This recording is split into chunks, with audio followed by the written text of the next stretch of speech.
guys, welcome to City States Mists of Rule Season 1. Because this 5-session one-shot is now in its 7th session, so we might as well make it a multi-season Season 2. It's your boy, John Dungeon Master, featuring Apollo_Nick playing Arturio. Hello, I'm Arturio. I am an asshole. Am I speaking in character or as Nick Bowen? You'll never know. I don't know. I don't know. What's the difference? Andy, how are you? You're playing Rye. What's going on, man? I'm playing Rye, the cool guy with a uncanny and disquieting smile. It's true. It looks like he got raked through a garbage disposal, but my god, is he going completely sane. And we have Brian playing as Terrence? Terrence. The paladin with a heart of gold. Who rolls nothing but 20s and stands in the face of danger. You bastard. I won't roll another one for the entire campaign, John. That's how it works. You killed my giant who was gonna step on you, but you killed him instead. How could you do this to me? Fucking glorious. We had multiple crits at just the right time. Then we have Eric playing himself. How are you doing, Eric? John, in today's campaign, I bring forth the Lord of Filth, my favorite character I've ever created for your campaigns, and we're going to see how that goes today. I'm just playing myself. You're just playing yourself. Eric, what about you, John? How you doing? Yeah. Well, guys, I can't remember what happened last week, but luckily I have the four of you to remind me. Let's go around the table and say one thing that happened last time we played. We'll start with Eric. I revived my most hated enemy, Artie, and made sure he safely got off the island. What else happened, Brian? Andy flung a rock into the water, and then shit got crazy. God. Don't you hate it when that happens? That's true. Thank you. Andy, what else happened? In a terrible attempt to distract an idiot, I actually drew its attention to all of us and almost got everyone killed. Yeah. Nick, anything else? I learned that we are not playing Baldur's Gate 3 when I cast multiple grease spells on the giant and neglected to heal my main man, the Paladin Terrence. It happens. It happens. Nobody needs to heal. No, don't heal. Could be anything. Don't heal your paladins, friends. It's not worth it. It's all about action economy. And his actions are just more valuable than yours. Are we missing anything? Didn't we end on like a cliffhanger? Speaking of action, John, we're in a library. You're in a library. We need to be quiet. You are, in fact, shush, Mistress something will have your ass if you're too loud. Hold down a book, and I was talking to Rye with the book, and I forget, because I believe we rolled into combat or something? No. Not You yet. open the book, and it was just like the adults and peanuts. Oh. Yeah, Ulysses. Yeah. Just like gibberish. They're all words I can read, but it doesn't make any sense. I don't remember how we know this information from last week, but I believe don't step off the carpet if you can avoid it. It specifically says, this sign here, as you walk in, says, please be respectful to other students.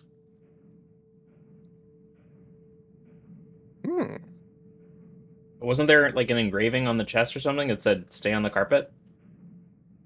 No. There's no I think chest.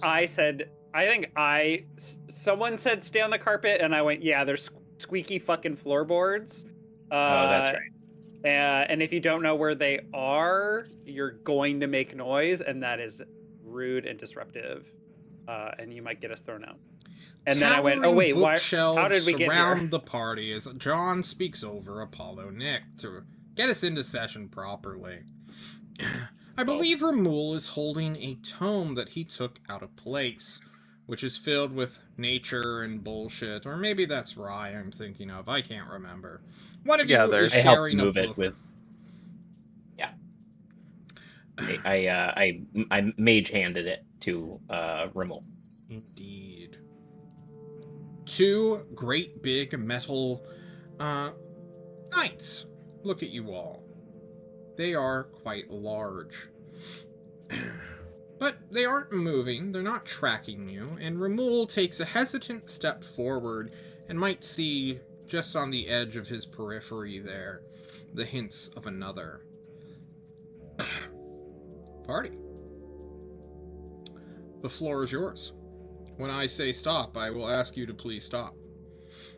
Rye, would you put this book back? I can't reach. John, sorry. I mage hand it back. No, you're good. If my notes are accurate, the one thing that did happen at the very last, our cliffhanger, was that Rye heard a mysterious voice speak from the book. Am I misremembering? Are my notes wrong? I don't or think was there so. something that did happen at the end? You did, because you had me do an insight check and then an intelligence save if you check the receipts on last week. That's true. In the roll 20. The voice says, "Never mind that this is happening. It's called a retcon." See, the problem is my scroll bar doesn't look like your guys's. Mine is being spammed by group initiative macros. So my scroll bar is like 4 times as long as your guys's. Let me check my notes. I can screenshot it for you. I rolled a 16 on the insight check. Passed your saving throw and succeeded on the insight check. Yes. Right. After opening the book and with your circlet that allows you to hear additional whispers, your head swivels. Rather than putting it back, this, heavy tome, back into the bookshelf with your mage hand, you hold on to it. You look through it for a time. There's something nagging at you, Rye. When you flip the page, although it looks like gibberish to everyone else, you are able to make sense of it.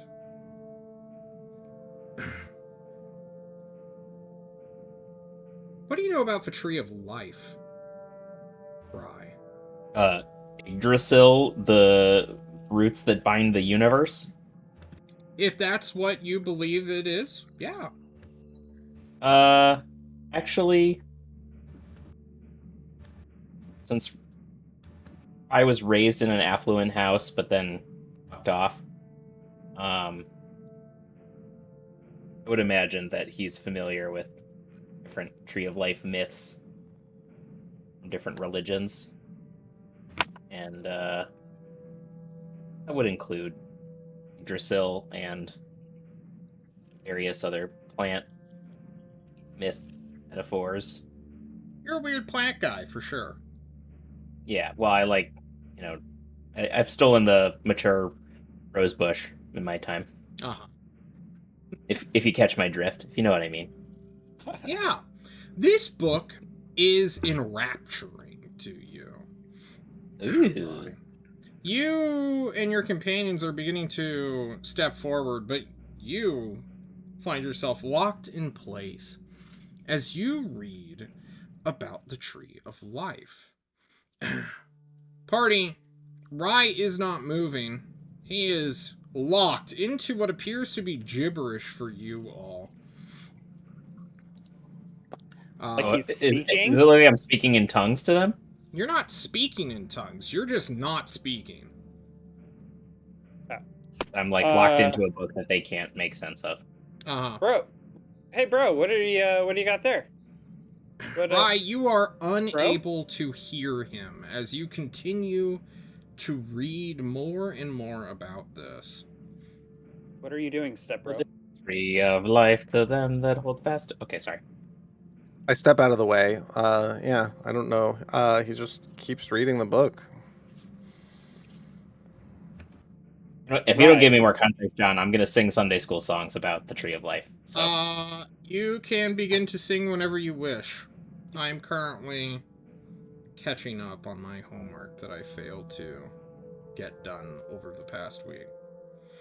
Right, what's going on? I'm gonna like wave my hand in front of his face, between his eyes and the book, and then I'm going to try and like tug the book out of his hands. Yeah, give me an athletics check against good old Rye here. That's about right. Andy, can you please hit athletics for me? As your idiot brother tries to rip you from this. Oh no! I don't think he's able to budge. I wasn't like trying to rip it out of his hand. I was just giving it a gentle tug, but he's clearly. Oh, he is holding firm. I'm rock steady. The fungus are talking to each other between the books. The forest is one organism. I'm in there, bro. Okay, the lichen, all right, the fucking leaf mold, the goddamn. There's a fucking name for it. Keep talking, Nick. I need to research words. So, hey, before you get too far, something's wrong with Rye. It might be a cursed book. Are you whispering this, Arturio? The humus. I think I go to a loud whisper with this. This is concerning, and I want to make sure they don't get too far. Roll me a d20 real quick. Just for funsies. Just for fun. Oh yeah, I love d20s. Let's roll an average. That's above average. As you move to a loud whisper, for just a moment, Arturio, you see this statue, this armored, plated, size large giant of a humanoid shift slightly forward, maybe like half an inch. Shit, sorry, madam. I forget what we called her, what her name was, if we gave her. I don't remember if you named the mistress or if I did, but sure. So I'll like notice it and catch myself. I think what I will try, the book must be cursed. Terrence, can you try and shut the book in his hands? I'd rather not try and rip it away. I will take a look at the book. Does it look like he's almost finished with it, or is he like in the middle? Has it open to a singular page, has not moved that page, but from Rye's non-communicative, how should we say this, position or perspective, that's the word. It appears to him that just more information is coming onto this static vellum.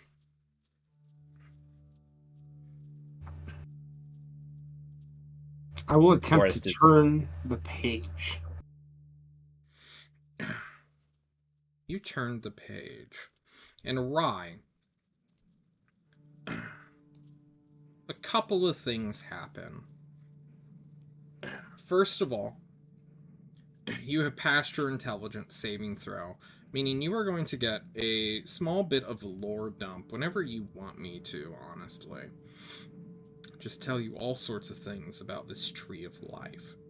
You are not going insane or mad, but as Terrence flips the page, the scroll of words that you can, for some reason, read alters and shifts into that of a singular eyeball. It almost looks three-dimensional, as if it is bleeding out of the page itself.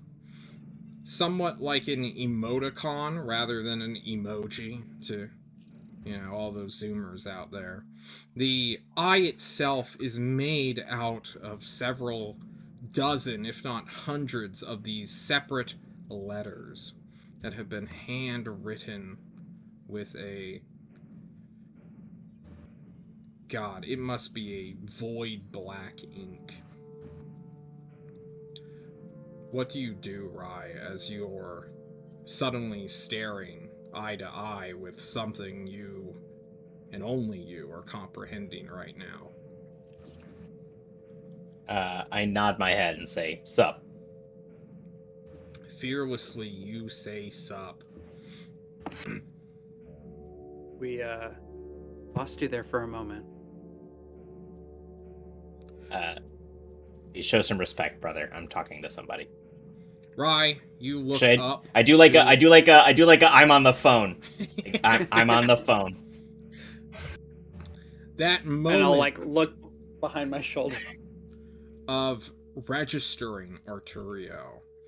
Him and Terrence snapping you out of this strange hallucination reveals that the text that you are holding is blank, Rai.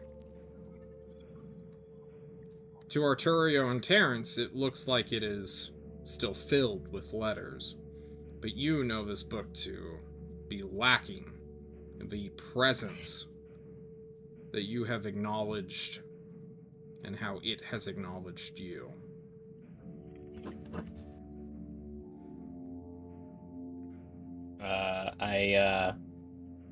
How heavy is this book? 5 pounds. Okay. I flip back through it. Is there anything else that can I, like, if I go back to the previous page, do I get the trance again, or is it blank as well? It's all blank. You look at the spine that used to say things about trees and like random arboreous bullshit, and it's gone too. This is a plain empty tome that no one has written in. Do I have a pen? Probably not. You might have an ink or an ink pot and quill, but that's not common equipment. I have an ink pen. Shut up, Ramul. He doesn't know. And ink. I need ink. Gentlemen, who has a pen? I need to write. I offer up. Have you had your water today? Not now. I'm on the phone. And I take the pen and I write onto the page where the eye was. Are you still there? Bro, you're being fished. Stop it. Just for fun, since sounds like we're in a little bit of a little cadence here. We're gonna just bring on some friends. That way I can... someone was being a little bit loud, honestly. Oh, Jesus. Uh-oh. Just get everyone there.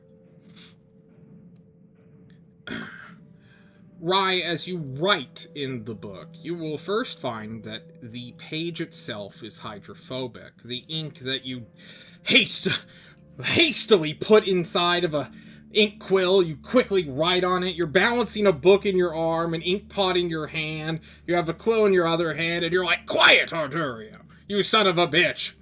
And you begin to write inside the book, "Hello, are you still there?"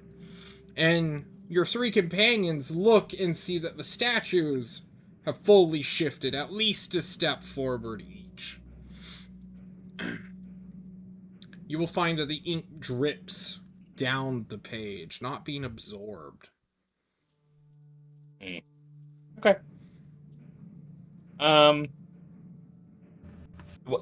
I think I'll probably just close it and mage hand. Sure. Can you give me a sleight of hand check just to balance all this shit that you're holding? Oh. He drops the book. Roll me a 1d3. You want either a 2 or a 3. Goodbye, I did not understand the assignment. When you finish writing, you're trying to like put the ink pot with the cork inside of it back to seal it, and you're forgetting that the book's still open and it just falls from just being top heavy in a 5-pound tome. It just falls to the ground. Who's next to you? Only Arturo. Arturo, would you like to make me a reaction to maybe catch the book? Or do you think that's beyond you? Dex saving throw. I mean, I would probably be like tense in this place, like worried about dropping things, knowing like I had once upon a time in this same library dropped stuff and been scolded. So I'm probably on alert and ready for this, but I'm not very fast. So I mean, I don't know if I'll be able to properly intervene. Dexterity saving throw. Your DC is 11. Nope. Guys, the book falls. I need us to roll for initiative as there's advantage? A heavy slam. Fun. John, one of these days you'll create a cool mechanic and we'll engage with it. But for now, we're just gonna fight. Jerry. We get inside the map, John. I choose violence. Bring it out. The one time we don't choose violence, we just choose to be disrespectful of library rules. Mm-hmm. It's true. All right, let's throw down. Where's my combat music? How is that different from any other map we've been on? Who knows? No. All right, we are in a soft hallway, or a small hallway, not a soft hallway. It's the opposite of soft. It's filled with hard wood.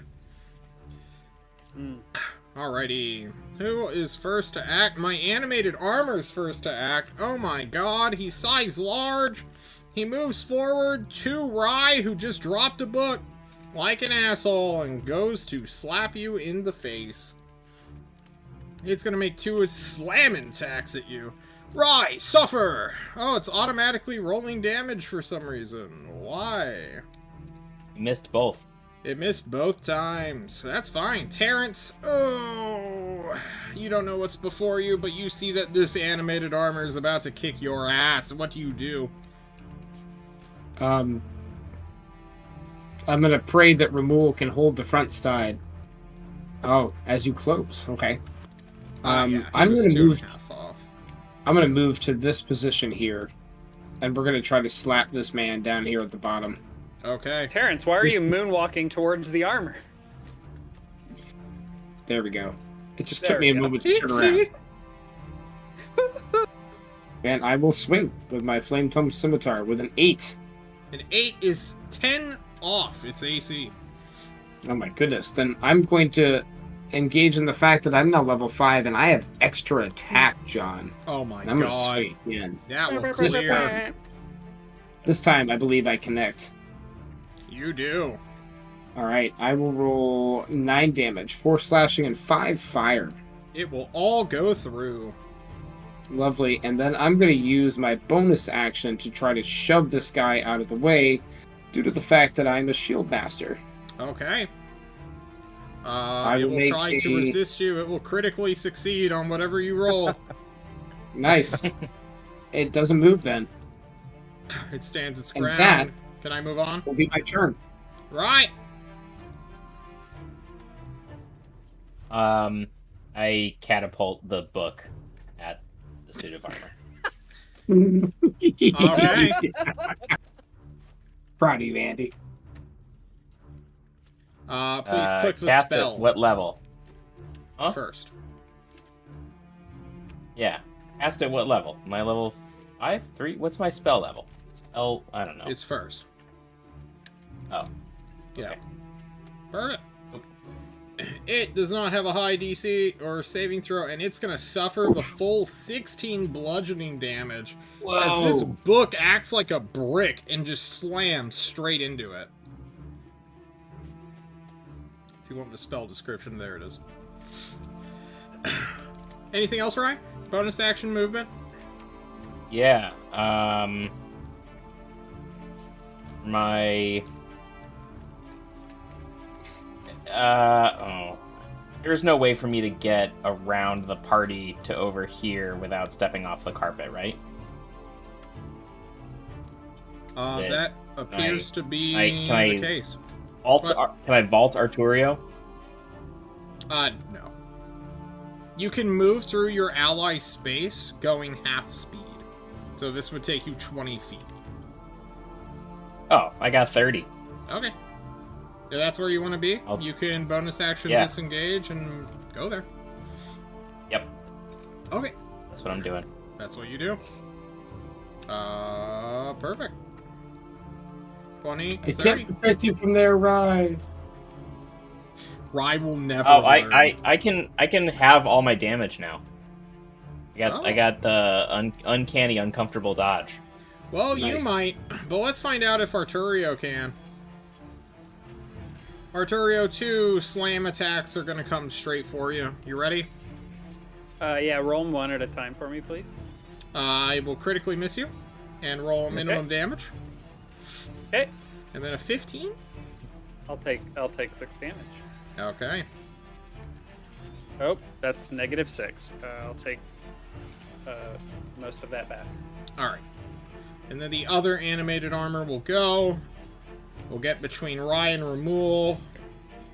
Doesn't know who was loudest, so it's going to roll 1 for Andy. That is 1 for Rye, I mean.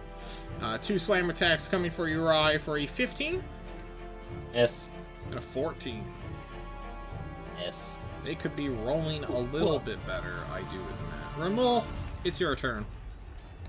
Hi, John. We're not in a great position here, but seeing as we're level 5, we should probably use our spells and abilities. We'll Green Flame Blade it up. Okay, swing, swing. Green Flame Blade. You brandish this weapon. Blah, blah, blah. Wait, why is it not on my core character sheet? The fuck? What happened to my fucking... Whatever, John. I'm gonna fix it and not slow up combat. Here we go. We're just attacking like this. Pachow! That's one way to do it. All right, Yeah. I think since you're level 5, you get extra fire damage too. You know, could be anything. We're just gonna go with this, and I'm gonna fix it in the downtime. I'm All attacking right. with my magical battle axe, so You have fun with 18 that. magical slashing. Thank you. I'll fix it. I'm not holding up combat. You're I great. fucked up. Arturio. Yeah, thank you. Okay. Can we talk about my study of magic for a brief second? Yeah. I am certain in my studies, I or one of my classmates would have asked a professor, Professor, what happens when you cast heat metal on animated armor? Nothing. No, yeah. Nothing. No. Okay. No. It does stuff. It heats the metal.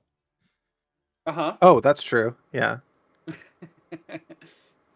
Does it damage the magically bound armor? Like, will it eventually kill it, Professor? It could. Yeah.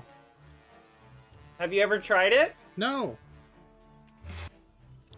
I don't Well, go 'cause I out see it's searching not- for animated armors to heat metal on. Right, but you're our defense against the dark arts teacher. I would expect you to know something like this. Do you have like a definitive You answer? didn't go to wizard school. You're a nerd who plays with toys. I'm in wizard school right now. Drink Ask me your my juices. professor. Juice boy. Oh, okay. As you get the Severus Snape treatment. Getting I will called go Juice ahead. Boy. This week, John gives us a sneak peek of what he would be like as an actual teacher. I am a Okay. great teacher. How dare you? I Juice boy, cast heat metal. Whatever, juice will, boy. I will dodge. Okay. Bonus action. I dodge better. Okay. Better work. Did you ever Better roll work. your potion for the long rest we did last week? I believe I did. Every time I roll a new one, I've been adding it as an item and then ticking whether or not I have it or not. Well, the last one was movement, and I don't recall if you did. Yeah, yes, I have a healing elixir, which is I drank it 2d last time. Okay. Yes, you drank that right before the giant fight. So I have a healing elixir which heals 2d4 plus my intelligence. Cool. Terrence, I'm going to slap you in the face twice now. Okay. My AC is 18. I don't think either of those hit. That's your turn. All right. I'm going to swing at the injured one to my left. All right. Missing horribly. Miss. I will swing again and once again miss. At this time, I will use my bonus action to again try to shove this one out of the way so I can stand between him and Arturio with an 8. And I'll be unable to do so. And almost think about cursing. But not. The unreachable double digits. Right. It's your go, bud. Just read the best sentence I could have read in this interaction. You have advantage on the attack roll if the target is wearing armor or made of metal. Well, there you go. We're gonna shocking grasp this motherfucker. Shock away. Do I just roll 2d8 or? Nope. You make a spell attack roll, which should be a part of your character. Which it is not, because it's not added onto your... Oh, yes it is. There you go. It's at +5 for you. Or is it? That's produce flame, isn't it? It's above catapult. Oh, shocking grasp. Yep, there we go. Okay. An 18 is just enough. There he goes. Doop. Ooh. For 2d8, which turns to 8.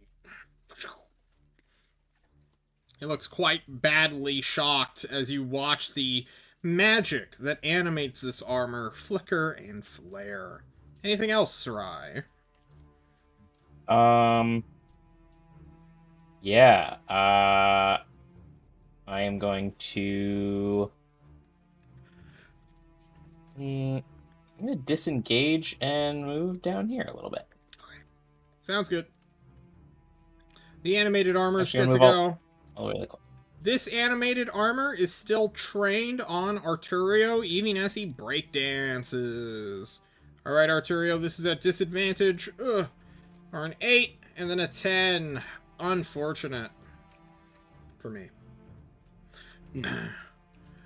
This one changes targets to Ramul because he just got crit by him. And we'll slap at you twice, Ramul. Slap, slap. I'll take 3. Alright. I would like to intercept that. Sure. Can you I will intercept 11 of that damage. He's 5 feet from me. Do I have to... Perhaps I should post interception. Do you need to be 5 feet next to the monster or the guy who takes let me find it. Post it. Here we go.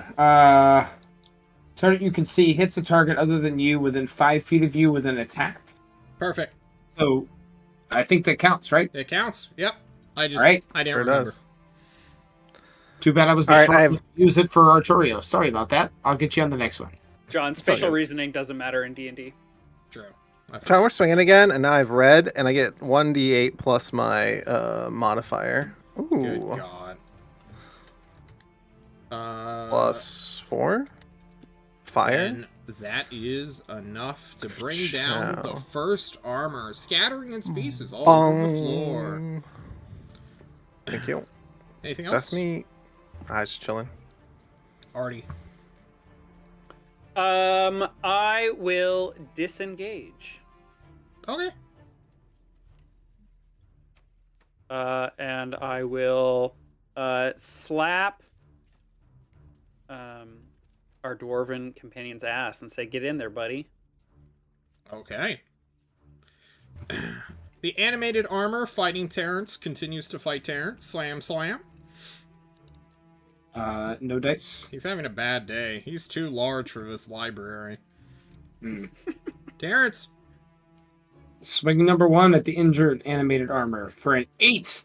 Swing number 2 for a 13. Double digits. Unsuccessful. Man, I keep getting closer. We're improving.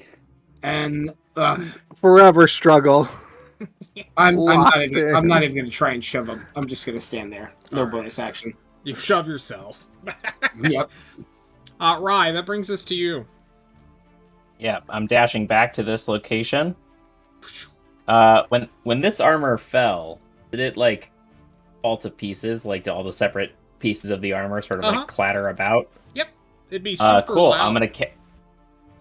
gonna catapult one of his gauntlets at this guy, the injured one.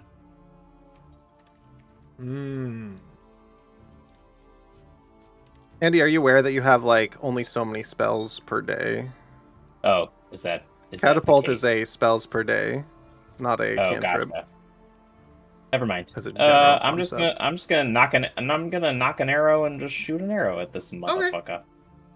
Ramul, good save, because I was gonna have you have to make that dodge, but the 21 clears. I've used catapult before. I know. You get sneak attack with this.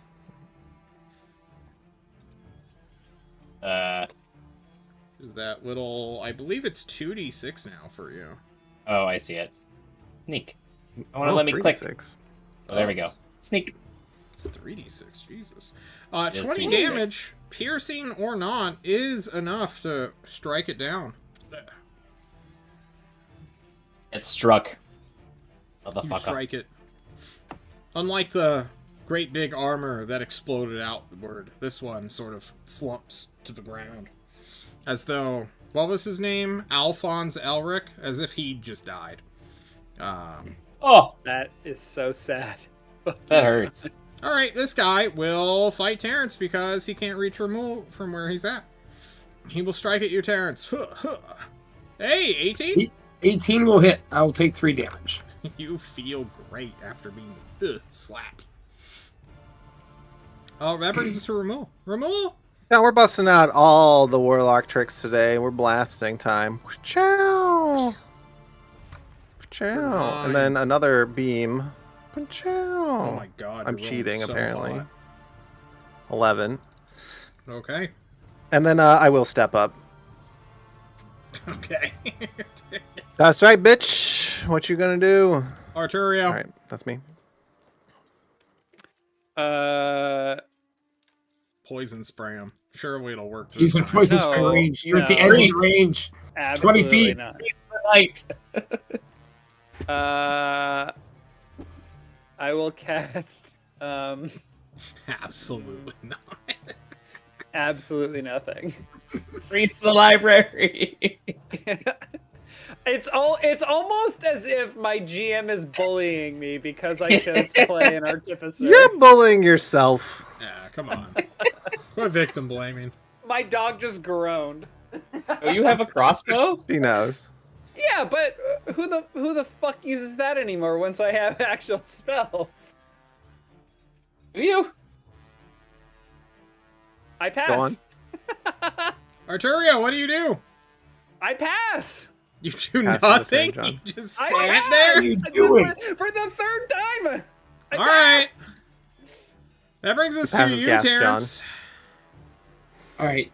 John, when you adjudicated Shield Master, I need to take the attack action before I use it. Can I use my bonus action in between attacks now that I have 2?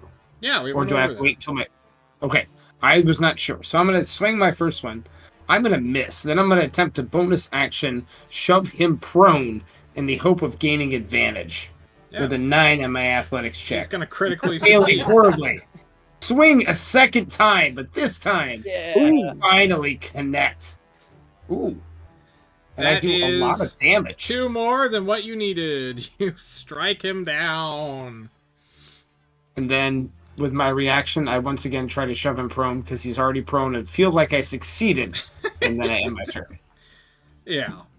That happens 6 seconds later, though, Terrence, Yeah. because it's still a bonus action. Fair. After I attack the air twice.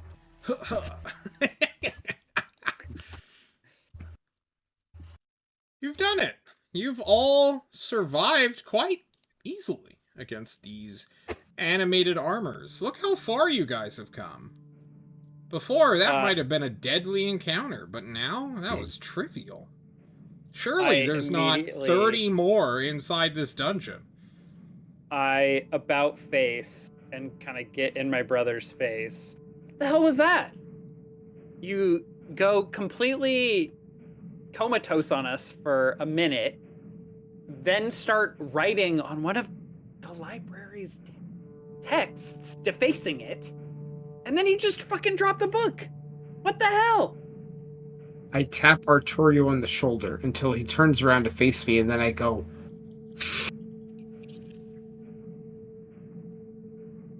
What the hell?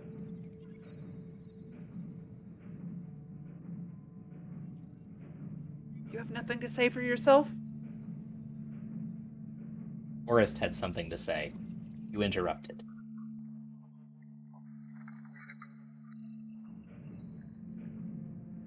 I will not respond, and I will fume off and start following Terrence. You're just gonna leave all this perfectly good metal here? As I start drawing my 10 feet of chain through pieces of armor. It's so loud. Inside, it is great. I then cartoonishly, Terrence and I both turn and shh. Take one more step, clatter, clatter, clatter. What? I have like, around the corner. you know, like in Fallout, they make the rusted cans or whatever on the thing. That's functionally what I have like dragging behind me, John. Okay, so your intention is to awaken everything in this hall. That's right, John. I've chosen violence. Perfect. Are these bookshelves sturdy? Yeah. Are they rickety? Okay. Unless somebody talks me out They're of it, this sturdy dwarf loves and metal. go straight up to the ceiling. Oh, there's no gap between the top of the shelves and the ceiling. Indeed. This icon is... Imagine these books you're seeing on, like, the middle shelves. We are truly in the Page Master, the animated portion. Yeah. Just Okay. going. Ramul, Just, yes. are you going to be taking those with you the whole time? You can't let good metal go to waste. I agree with you. Ramul, Also, we'll have pretty to loud. we'll have to come back through here on the way out. Just pick it up on the way home. You don't know that. Briefly, you creak on this wood, Shadow. I tried to artfully step over top of it, but there was no choice, I guess. Hop. I will peer around the corner, expecting multiple suits of armor to be waiting for me. Nick, can you roll me a persuasion check against my persuasion to see if you have persuaded me? I am not very persuasive because We're at an impasse. I am an I see. asshole. I see we're at an impasse. Roll a 6. Yeah, I turned to Rye. Rye, what should I do here? Because you're the last one, like chilling out with me. Are we gonna come back to these? Are we gonna come back through here? Better to leave the forest undisturbed. It will reclaim its fallen. Sounds like an argument for dragging everything along. Yeah, like Leave it. honestly, leave it. Okay, okay. I've been outvoted. I dropped my chain in sadness. I'll say something to him in Thieves' Cant that he can't fully understand. That is like someone else will make use of these. I was picturing Ramul dragging them, and written in Dwarven on them is like just married or something. That's right. Hop. I'll hop over the carpet here, as I heard it creak before. I will hop over as well. I will point my... First of all, I will start pointing my on-fire scimitar in the direction of what I see statues. Pull it back a little bit. And then I'll point with the shield hand and say, more statues over there. Shh. Books are very flammable. Now that I don't have anything to drag behind me, John, I'm looking at the spines of books. Do any of them like jump out at me as I like read the spines of books as we go by? What's your passive perception? What is my pass? 10. No, that's pass it. Yeah, that is. Yep, no, that's the Nothing one. Yep. immediately calls out to you, no. Okay.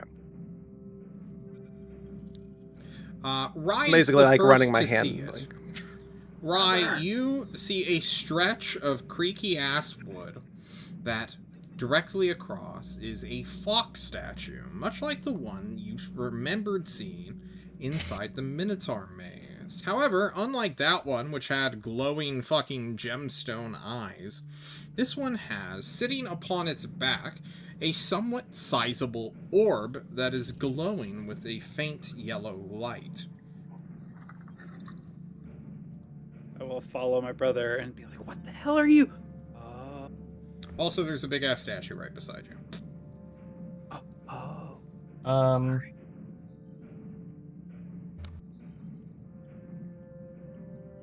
I got it. Don't worry. What's the jumping roll again? If you have 10 feet of running start, you can jump up to your strength score. So if you had 13 strength, you could run for 10 feet, then jump that distance. I will tap my brother on the shoulder. Climb the bookshelves over. You would need 35 strength to leap across this with a 10. Can I, since I have my elven cloak and my just general city fuckery skills, I do some sort of like leap up onto some of these bookshelves and you want to try to Prince of Persia it? Yep. Correct. Okay. Alternatively, you could just try to sneak across the floors, but I like Prince of Persia more. So if you want to like Mario double bounce to that. I'm readying an action over here to attack whatever approaches me. I reach into my like component pouch and pull out a feather and like like ready to cast a spell, and my brother has left. Yeah. Okay. I'm like, so to do this, you're going to need to first dash because you don't have enough movement to do this normally.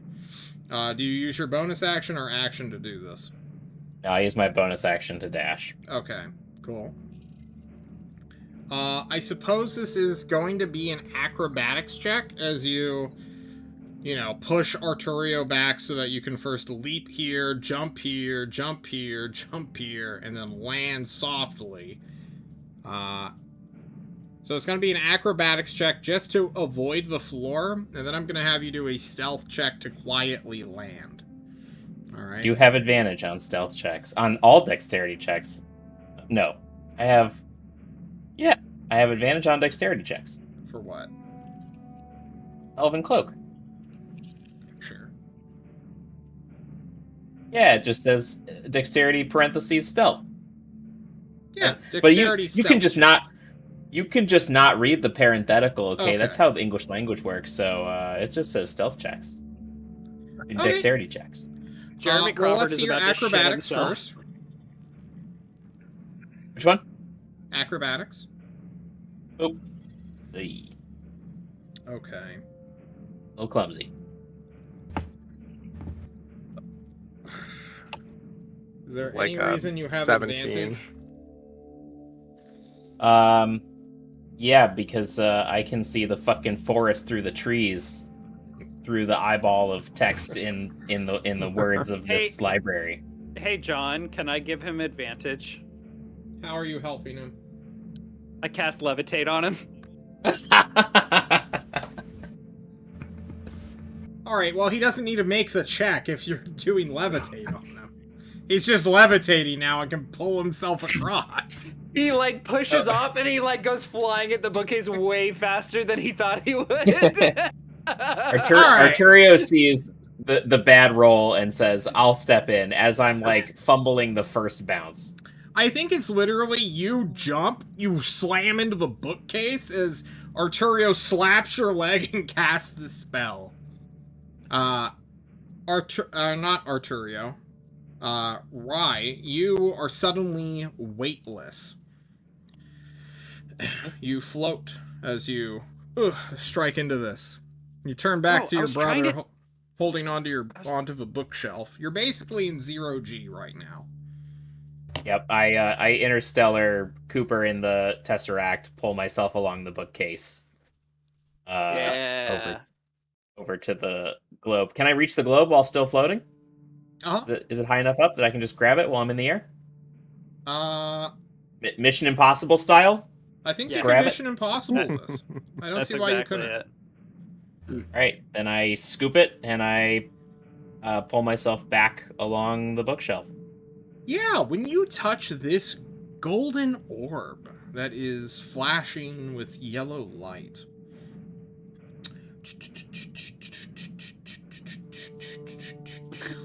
John's reading. Cast a spell on you. Fuck you.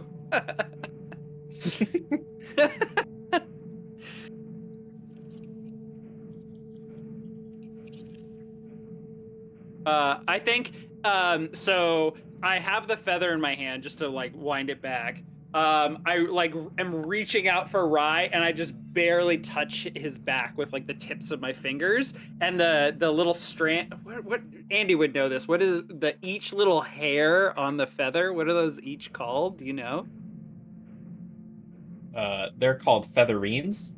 Featherine. All of the featherines leap off of the quill part, and they all just fly like into you.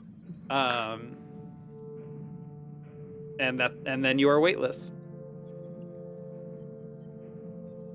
As but you grab I have to hold of this part. orb. They're called veins. Oh wow, love that. That's great. Rye, when you touch this golden orb for the first time, you are somewhat shocked, as though electricity runs through your hands to your heart and kills you outright. It feels that way, momentarily.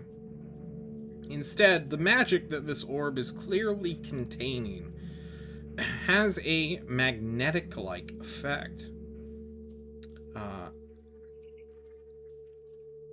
That's it. That's all I wanted to tell you. There's like a weird magnet effect currently pulling you to the galactic northeast. So it should be very easy for me to make my way back to where my brother is. Yeah, you're still levitating for sure. Yeah, I float on back and ask Arturio, can you let me down but nicely? So I've been holding the non-vein part of the feather, and I just let go, and you drop back. There is a gradient to the effect leaving you. It's not immediate, but it is quick. Like cartoon feather dropping, like I sort of like gently rock back down. It's like you come down onto your tippy toes and then just kind of like settle in. Thank you. It's pleasant. Yeah. And I put my hand on Artie's shoulder and say, I still don't forgive you for not participating in the fight we just fought. And I take the orb out of your arm and yank it and turn around and leave you behind me. That's fine. I will. Your problem. I will not take the time to ritually cast it. I'm casting Identify. Yeah, go ahead and spell the first spell slot. Yep, done. This Arturio is known as a spell code. Wizards from across time and space make spells out of gemstones or record them in gemstones, such as diamonds, sapphires, topazes, stuff like that. And when combined, or rather, whenever the wizard has successfully... how should I say this nicely? Whenever they're done taking their heads out of their asses, they basically make gemstone spellbooks specifically for singular spells. And this is half of one. You are currently unable to decipher with a first level Identify spell what spell that this orb will teach you, or whoever gets it. Interesting. So it's kind of like one of those, I forget what they're called in Star Wars, like the crystals that they record things in. I don't know. No? I haven't watched Star Wars. A Kyber crystal is what you're no, like reaching for. No, not the lightsaber crystal. The like encyclopedia. Just fucking with you, yeah. Like I don't know. crystal. Anyways. Anyway, okay. Yeah.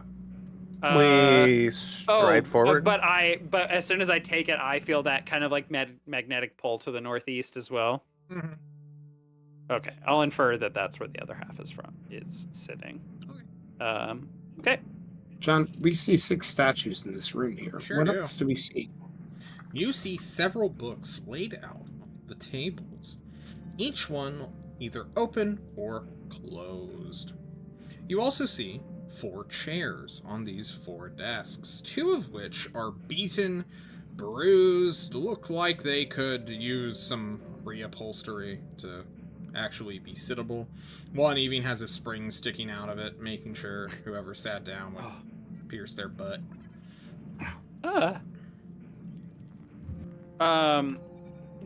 Do I know this area as any kind of significance? Like, is this called like the reading area or like a testing area?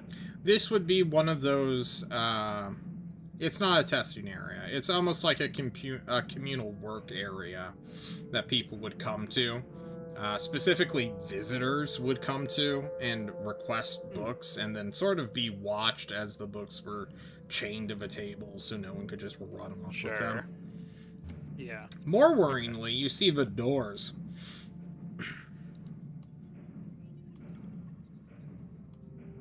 Oh yeah, I see the doors. I walk up to them, John. You What walk do I up see to at the these doors.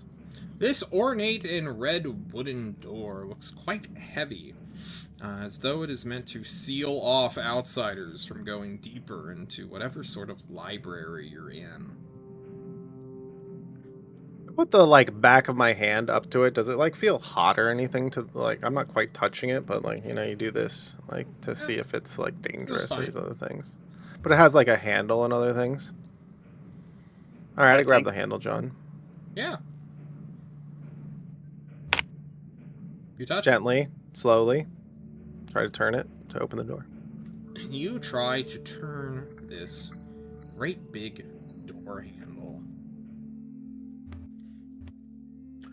And what happens? Does the alarm go off? Yeah. Hall pass required. Yeah. The door talks to you and says, "Ugh, a dwarf." Blah. Mr. Dwarf, with your 10 passive perception, will not notice that above the door handles there is a tiny little inscription written on the wood itself, saying that only scholars may pass.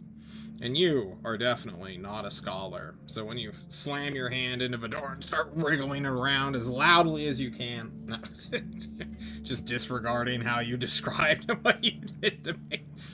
Or what you As I get more frustrated with it, because like this door should open, and I'm very strong. Let me in! Use my strength. Ramul, that's What? the scholar. That's the scholarly area. You're not allowed. Oh, I'll just like shatter the doors open. We'll go through. No, Like, no, it'll be no, no, fine. no, no. Six statues. What? Six animated armors. Yeah. We're What about loud. them? There's Just probably more hang on the other side. I lean into the conversation and say, "There's 6 things he won't fight." Oh, he'll do. Three. Yeah. Three, Okay. 3 is one thing. 6, I have a Okay. spell I have to for. go get scholarly then, John. hold Which on. looks like has the smartest books at it. Look around at the tables. You know, there's 4 books here. There's 4 books Yeah. here. Well, there's 5 books here. So whoever's Okay. scholarly is definitely there. There's 4 Okay. books here, but this one's like open. So maybe it's this one. Yeah. Like chair. Someone was clearly sitting here, had a book in front of Yeah. them. Yeah. The only other Which one book has the over spring? here. This one's open, but it's like Mm. pushed off to the side. So maybe. So, Okay. So like the work is happening here. I don't know how to scholar, but Which- time to which scholar, one- my man. Which one I has like- the This spring? episode is Ramul's Left, thesis defense. I take a standing jump over to this one and try not to Yeah. clatter and try to catch myself. give me an acrobatics check not to land harshly. You DC got 11. it. You got it. Acro, click. Oh, Oh. we're good. So good. You quickly Sit down in the realize you chair. don't have enough room without shuffling this entire big ass chair away to get Yeah. back, though. So Yeah, you know that's future me's problem. You can stand on the table, like whatever. ooh, you I sit look in the into chair, this John. book and sit down in this chair, Ramul. Yeah. Give me an insight Cozy. check, baby. You got it, my man. I would love to no. insight this. God, I really Click. want you to pass. 5. Oh, but you don't. So give me an intelligence saving throw. Intelligence saving throw. I'm also good at those. 11. No. Guys, you watch. I'm getting scholared, John. Take a seat at this table, shift up, look into this page, and then not move. Statue. Great. Well, I don't notice this at first because I am checking. I reach into my satchel, pull out the crystal, the spell code again, to like get a sense of the magnetic pull again. Is it past the door? Is it like towards a bookcase? It is slightly to your galactic southeast. More east than south. More east than south. Okay. Holding. Oh, okay. Was that your ping? That was my ping. That was Shadow's ping. Then I'm going to kind of use it as a bit of a dowsing rod and start stepping over this way. Okay. You to kind of try and. Well, right, but like as I'm moving, am I getting in it like a sense of like, is it in this room? Is it beyond the wall? How far? I'm trying to use get a little bit more pulley, as if it's being drawn to this bookshelf, but it's not like overpowering. It's like maybe a 1 degree increment increase. Okay, and do you think I'd have any experience with spell codes from my studies? Definitely not. Like, this is high level wizard bullshit. And only like rich, pretentious wizards actually bother with this kind of stuff. Professor, the reading talked about spell codes. Do you happen to have? No, shut up. Juice boy, get back to work. Juice. That's chapter 19. We're on 3. Get it together. I thought I'd do some reading ahead. I thought it would be. Shut up. Juice boy, go back to your potions. It's no wonder that after an entire like university experience, I'm still a level 1. He's not a real wizard. He's an artificer. Is that a real boy? I took out loans for thousands of gold for my education, and all I got was juice. You learned how to make juice. Oh god. You should have been a herbalist. All right. I'm good, thank you. In a harsh whisper, I will go, Ramul! Ramul! And I get no response. None. I'll be like, Rye, do you think you... Rye! Do you think you can use your magic to flip that page? Like I did for you. I flipped the page when the book had you stunned.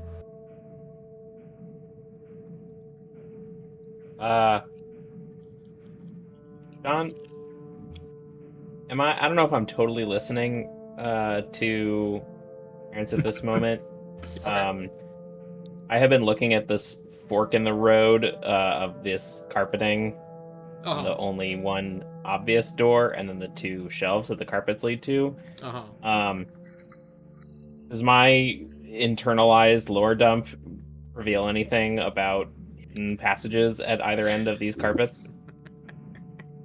Let's talk about the Tree of Life, Andy. I see branching.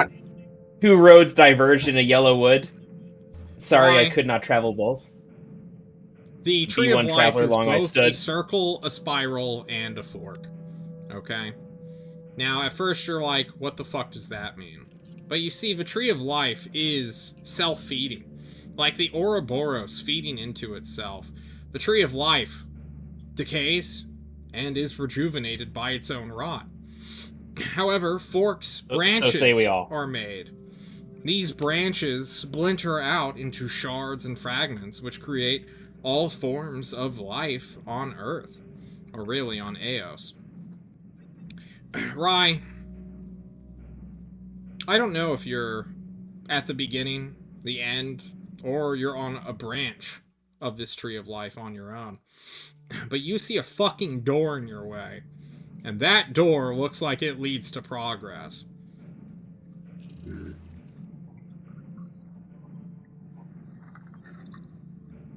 Okay, thank you. Do you want to know what fruit grows on the tree of life?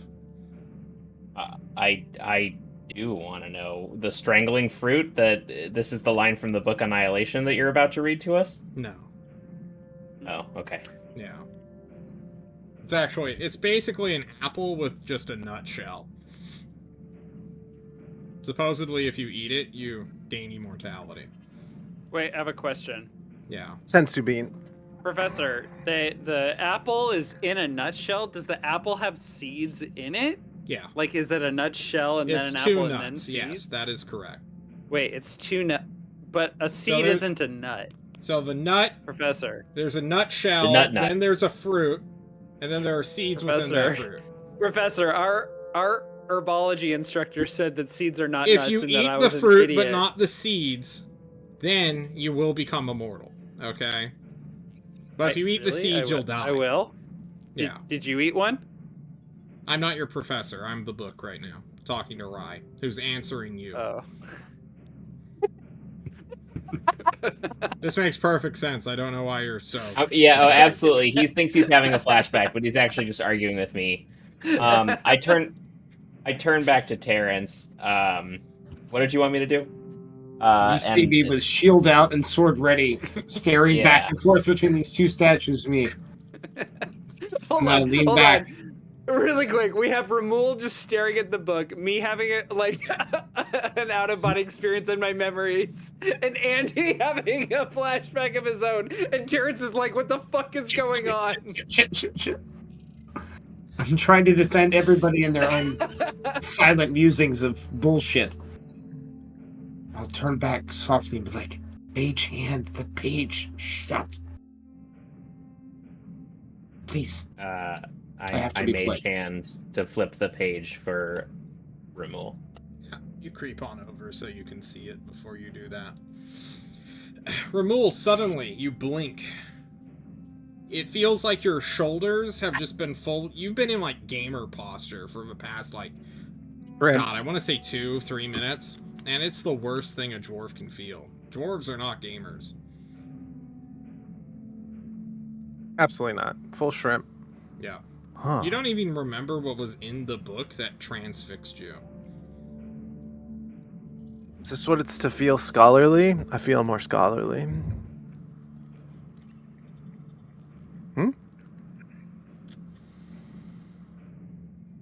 All right. Well, what are we doing? We either kill these statues and figure out the puzzle. Or we figure out the puzzle and try to be quiet. Probably better off just killing the statues. Artie, you're a scholar. Just open the fucking door over there. That could work too. The rest of the spell code's not here. Okay. Well, open the door. See, I only I never was considered a full scholar. I did reach Juice Boy level 3. I was very close. I think if I had taken a minor, I could have gotten it. Anyways, John, I take this chair and move it so that I have so I don't touch lava, aka not the carpeted area. Yeah, where do you put it? Set it down in front. I gently set it down in front of my character so that I can leapfrog and get over back to the carpet. Okay, so you want to balance on a rickety chair to jump over? You keep your hands on it. You do like a gymnast kind of thing where you You're gonna vault. You just step on it. Rocking chair. You just Oh, it's a rocking chair. Well, I guess it's not a rocking chair, for sure. I could pitch to Eric the more comical chaos method of getting back to the main carpet. No. I give a 69% chance that when he vaults off the chair, it flips backwards. Yeah, roll me a 1d100. 69 and below is you going face into the floor. There we go. Face first in the floor over here. Yeah. You slam straight into the hard wood, Ramul. Tudunk. Guys. Yeah. Do you want to take a break before we fight 6 animated armors? Let's do it. No, fight first, then break. You want to fight first, then break? Yeah, we're amped. I'm ready. I'm locked in. Right. Guys, go ahead and roll for initiative while John animates my armors. Hup. Hup. Oh. Whoa. Oh, baby. Big initiative. My initiative is so great. The greatest. Alrighty, I count 10 things. Ramul, you fall prone. John's changing the battle music, but you are first to act as all the armors immediately focus on you. What do you do? Great. Good. How big of a circle can I make, John, that like will shatter and get like the maximum amount of armors in it? Like, Probably where's like my circle A tool? 10 foot by 3? 10 foot. Yeah. How do I Oh, make a wrong. circle for shatter? Where's my combat music? Did I skip it? So I could like step back slightly. Like, how do I measure? No, You can measure. go to go. your measurement tool. You can go to Please shapes, undo then that. Circle. What is Please happening? get rid of that. Please I undo that. I drew the spell Could you- effect. No. Oh, I see. So 10 foot. Yeah. Oh, I could hit like all 4 of these idiots. Yeah. So I And like yourself, take. if you want. Yeah. I'm gonna take 2 steps backwards, and shatter on 4 of these. Okay. It's shatter time, baby. You're still gonna Ciao. clip yourself from where you currently are. What? If I'm No, you have it clipping go into your slightly square. forward. You go slightly forward then, one You square wanna go forward. and still Slightly hit all 4. forward. Okay, now you're But hitting 3. anyways, I'm not gonna jump. I'm gonna geometry wars you. I can hit all 4. I of them. think Come you're on, gonna come hit on. Don't all geometry 2 wars of me, them. John. I stand in the goddamn center and shatter. Fine. You know what? Yeah, you're gonna shatter No, yourself. come on. bud. I'm Come not on, playing don't this game with geometry war. John, don't geometry wars me. Come on, I don't geometry wars you. you. Yes, you do. You're doing it to No, me I right don't. now. What are you talking about?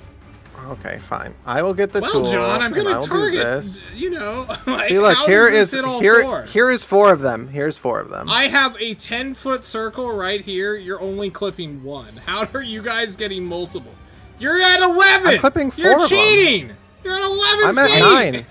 It's not me. Whoa, I I'm can't- red. Whoa, everyone else stop. Everyone else stop. I'm at red. I'm at 9.6 feet, and I'm clipping 4 of them. But I'm also clipping you. Okay, I'm now I'm measuring at 10 from and I'm the not same clipping me. point. Oh, John, you're I don't fucking understand. on the edge, you son of a bitch. How are We're you gonna doing rush this? it. We're gonna rush and nesting spell this. How is Anyway. this how is my circle at 15 feet radius smaller than have your no 10-foot idea. radius? I don't I have understand no what's idea happening. happening. That's D&D, baby. That's roll 20, No. baby. I don't understand. What is going on? Anyways, He's measuring from the corner of the 4 squares. And your measurement was from the center of the square. Why the radiuses did not match up, I don't know, but I honestly think his 10-foot circle is 10 feet in radius. I think so too. I don't know what's happening on my measurement tool, but my measurement tool is not doing. Like, this is a 10-foot radius. oh, you're doing a diameter, not radius. Well, I have to do a diameter to match yours. I Yeah, don't know. but 20-foot diameter and 10-foot radius in Oh. a circle is the same size. There you go. It's There we because I did was it. measuring at the edge. Wait, this is 10 feet, and now it doesn't clip anything. Okay, I don't know what to No, tell but you. look, it says 10 feet, and then you make it wider, and it still says 10 feet. That doesn't make sense. I don't know what's going on. Do you understand my confusion now, Eric? Okay, so Welcome. I to do Dungeons understand and your Dragons. confusion. All right. I do. Anyways, Thank you. do you want to let me feel powerful briefly? I want you Or to no? be powerful now that it makes sense to me why this fucking That's thing is fine. fucked. Okay. Okay. Constitution, they probably pass, but I believe they're at disadvantage because they are made out of nonsense. They are Metal made has of inorganic disadvantage. material. Yes. They will have disadvantage on the saving throw, and they also don't have a great save. So 1, 2, Yep. 3, 4. That's 1, 2 passes. 8, 2, 4.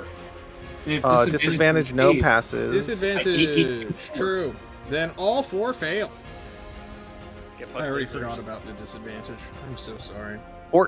14 thunder magical damage. Ka-chow. You will. It's almost as if artificers aren't as cracked up as they are. You are complaining Don't make for this about choosing you. to play inoptimally. What can I? Everything's about me. My name's Arturio. I'm an asshole. Alrighty, remove Thanks, Sean. bonus That's my- actions. No, I'm standing here. And you're beautiful. Chilling. Thank you. Arturio, it's your turn. Do something. Oh my god, I had a plan and it was to cast Flaming Sphere, and then I remembered I am bound to this library surviving this encounter. Don't do that. Okay. You have a crossbow. I will cast. I'll grab the flask full of acid that I have on my hip. And much like I did the last time I used this, I basically do the hose thing and I put my thumb over the cap, put my palm at the bottom of the flask, and it begins to bubble inside and then spray out violently. And I will cast Tasha's Caustic Brew, which which is a concentration spell for 1 minute. So I'll go ahead and put. You're gonna do a line, right? It's a line. What is it? Yep. Sure is. 30-foot line. You want to I'll move step first? right here. I'll step right here. Okay, cool. 30-foot line, except no, my spell sniper doesn't apply to this, Nope. which is just crazy. Yep. So I'll hit this guy. And that'll be it. That's DC 14 Dex save for 8 It will acid fade. damage, not poison, Andy, not poison, but acid. They're different. That's Dungeons and Dragons, baby. It is different. You roll that 2d4. I You did. already did. You did. It was Oh, 8. I can't see it. It's up above. Aha! I see At it now. the start of and- its and- turn, it must also take. We'll just do it now. Yeah, we'll just do it now. It's about to start, yeah. It is within that turn order. Alrighty, 4 animated armors get to go, at least. This one moves up. Does it have an acid sprayed icon on it to remind you that it's fucked? Does it suffer this damage multiple times? A creature covered in the acid takes 2d4 acid damage at the start of each of its turns. Wash or scrape Oh. it off. Then yes, I will put a little green dot on it. I'm so fucking good at this game. Cool beans. And you're humble. John, what does this armor do? I'm gonna do all their movement at once, and then I'm going to make my attacks. Love it. So we have one who's moved, then we have this guy who got shattered. He will move like so. And this guy behind you will also move. And then basically the right-hand side of the room all goes at once. This guy's right next to the paladin. Terrence, you're gonna get attacked twice. Bop, bop. They both hit. All right, and then 6 attacks are coming for Ramul. For That's me. 1, 2, 3, No, 4, no, no, no. 5, 6. Yes. All right, 1 out of 6 hit. Perfect. Goodbye, temporary hit points. True. All right, that is all the animated armors on the right-hand side. That brings us to Ramul, or Rai, excuse me. Initially thinking I was about to watch Ramul die and then watch 5 out of 6 swings somehow just miss. I realize it's not so much to worry about. So I take you know what? I step in a little closer to this guy and hit him with a shocking grasp. An 18 will hit. For 14 damage. You strike him. Strike him hard. And then for my cunning action, I am dashing over here. You're gonna dash there? Yeah. Okay, you will suffer 3 attacks of no, just 2, just 1. Just 2. This one has no reaction now. Disengaging? Because of shocking he did grasp. disengage. He dashed. I see. Yeah, but doesn't shocking grasp remove it? Oh, Yeah, true. so shocking. Yep, But yeah, not you're this fine. guy. Never mind. I forgot. Shocking Grasp has a lot of little interactions. Since it's made out of metal, it does not get its reaction. I don't think I've ever seen shocking grasp. No, that's not It's true. effective. Right, Yes, you're great yeah, that. because it doesn't have reactions. Thank you for reminding me, Terrence. We move on to the other armors. This guy gets his reaction back and will chase after Rai because he just got shocked by him, and he will give you 2 slam attacks. Slam it, slam it. Oh, jeez. Did Please suffer. Wait, can I even reach you? Yeah, I can. Doop. And then this guy, unfortunately, will have to dash. He doesn't have enough room, so he's going to dash to fight Terrence, since Terrence is out in the open. That brings us to you, Terrence. Can I interrupt really quickly? What? What's my half of an odd number of damage? You have 8, so 4. Yeah. There's 2. Mhm. Both attacks hit. Or Did does, this oh, guy- he has disadvantage, right, on his next attack? Or what? The one who attacked me. No. See, which one? The one who attacked you is the one you shocked, and it lost its reaction. It doesn't have disadvantage to attack you. Okay, so he hit both times. He hit you both times, so you'll suffer 7. But Half of 7 is But I'm 3. Because we No, it's round not. down. oh, thank you. Okay, that's the question I was getting. Okay. Got it. Yep. If a barbarian So takes yeah. 7 damage, it gets round down to 3. So And then my 8, question, and then I've 4, so already I take 7 subtracted its damage. Got health. Don't worry about it. you did? Yep. Okay, thank you. Alright, Terrence, it's your turn. I get to go now?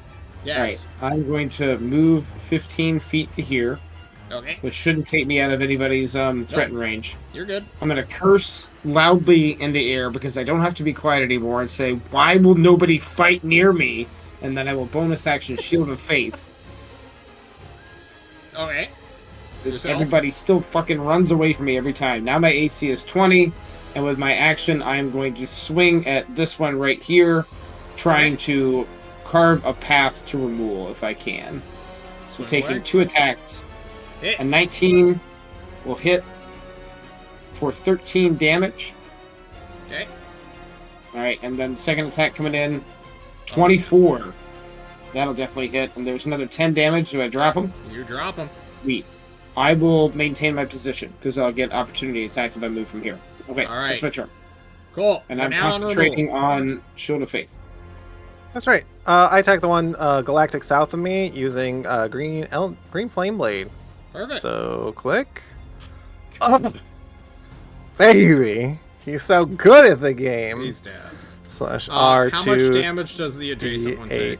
plus 4. This is how much the adjacent one will take Wow. because you double dice, Oh. right? Ka-chow! The flame leaps from one to the next. Can you just Um, click green flame blade? Because I don't think You got it. Green flame blade. Click, click. Thank you so much. At 5th level, the melee attack deals 1d8 extra fire damage on a hit. With fire damage to the second. Yeah. Anyways, At 5th that's level. me. Wait. What? Yes. Okay. Cool. Perfect. It used to be just the spellcaster modifier, and then it's 1d8 plus spellcaster Uh-huh. modifier, and it can leave. Yeah. For sure. Yeah. Oh, I don't know how much reach they have, but I'll just chill. It's fine. Okay. I'm here. Thanks, John. No problem. Arturio. Arturio enters bullet time because I'm so far north I can't see the whole battlefield. He moves 5 feet and then exits bullet time and moves over here. He will turn and once again hit the bottom of his acid bottle, dropping concentration of Tasha's Caustic Brew. And he will cast Tasha's Caustic Brew in a line. Okay. That looks like this.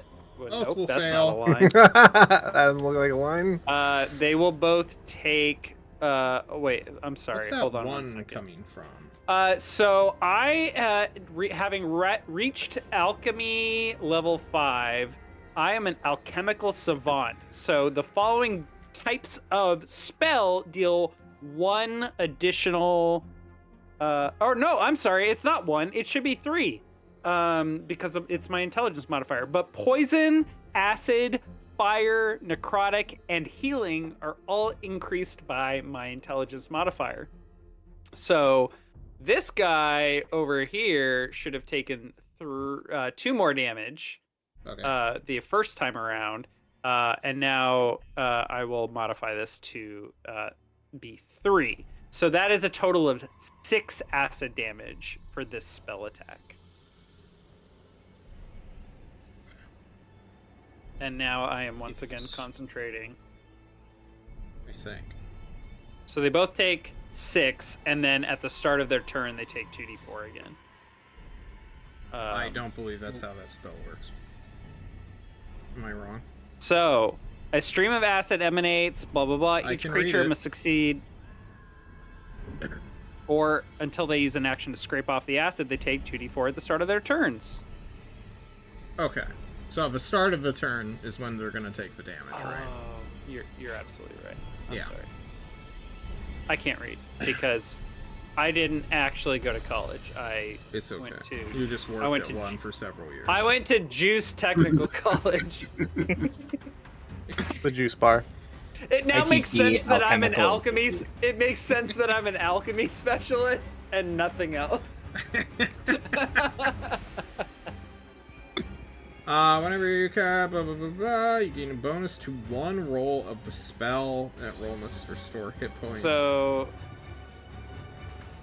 why does this have a damage then? So this guy then should have 8 more health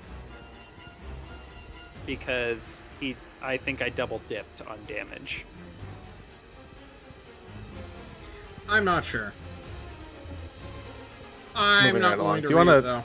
So, Do you want instead, to acid both of them? the animated it- armor is going to move forward and slap at Ramul. Ramul, I'm going to slap you. Slap, slap. Double miss. I'm too short, John. These You're are too huge. short. Like, just... At the start of this turn, this one suffers 2d4 damage. Roll me Sometimes 2d4.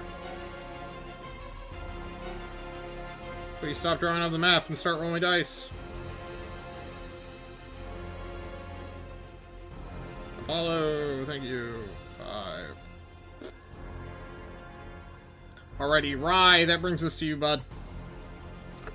I reach up gently and shocking flick this guy right in front of me. You're gonna flick him all right. Get him. That is 2 shy. You missed just barely.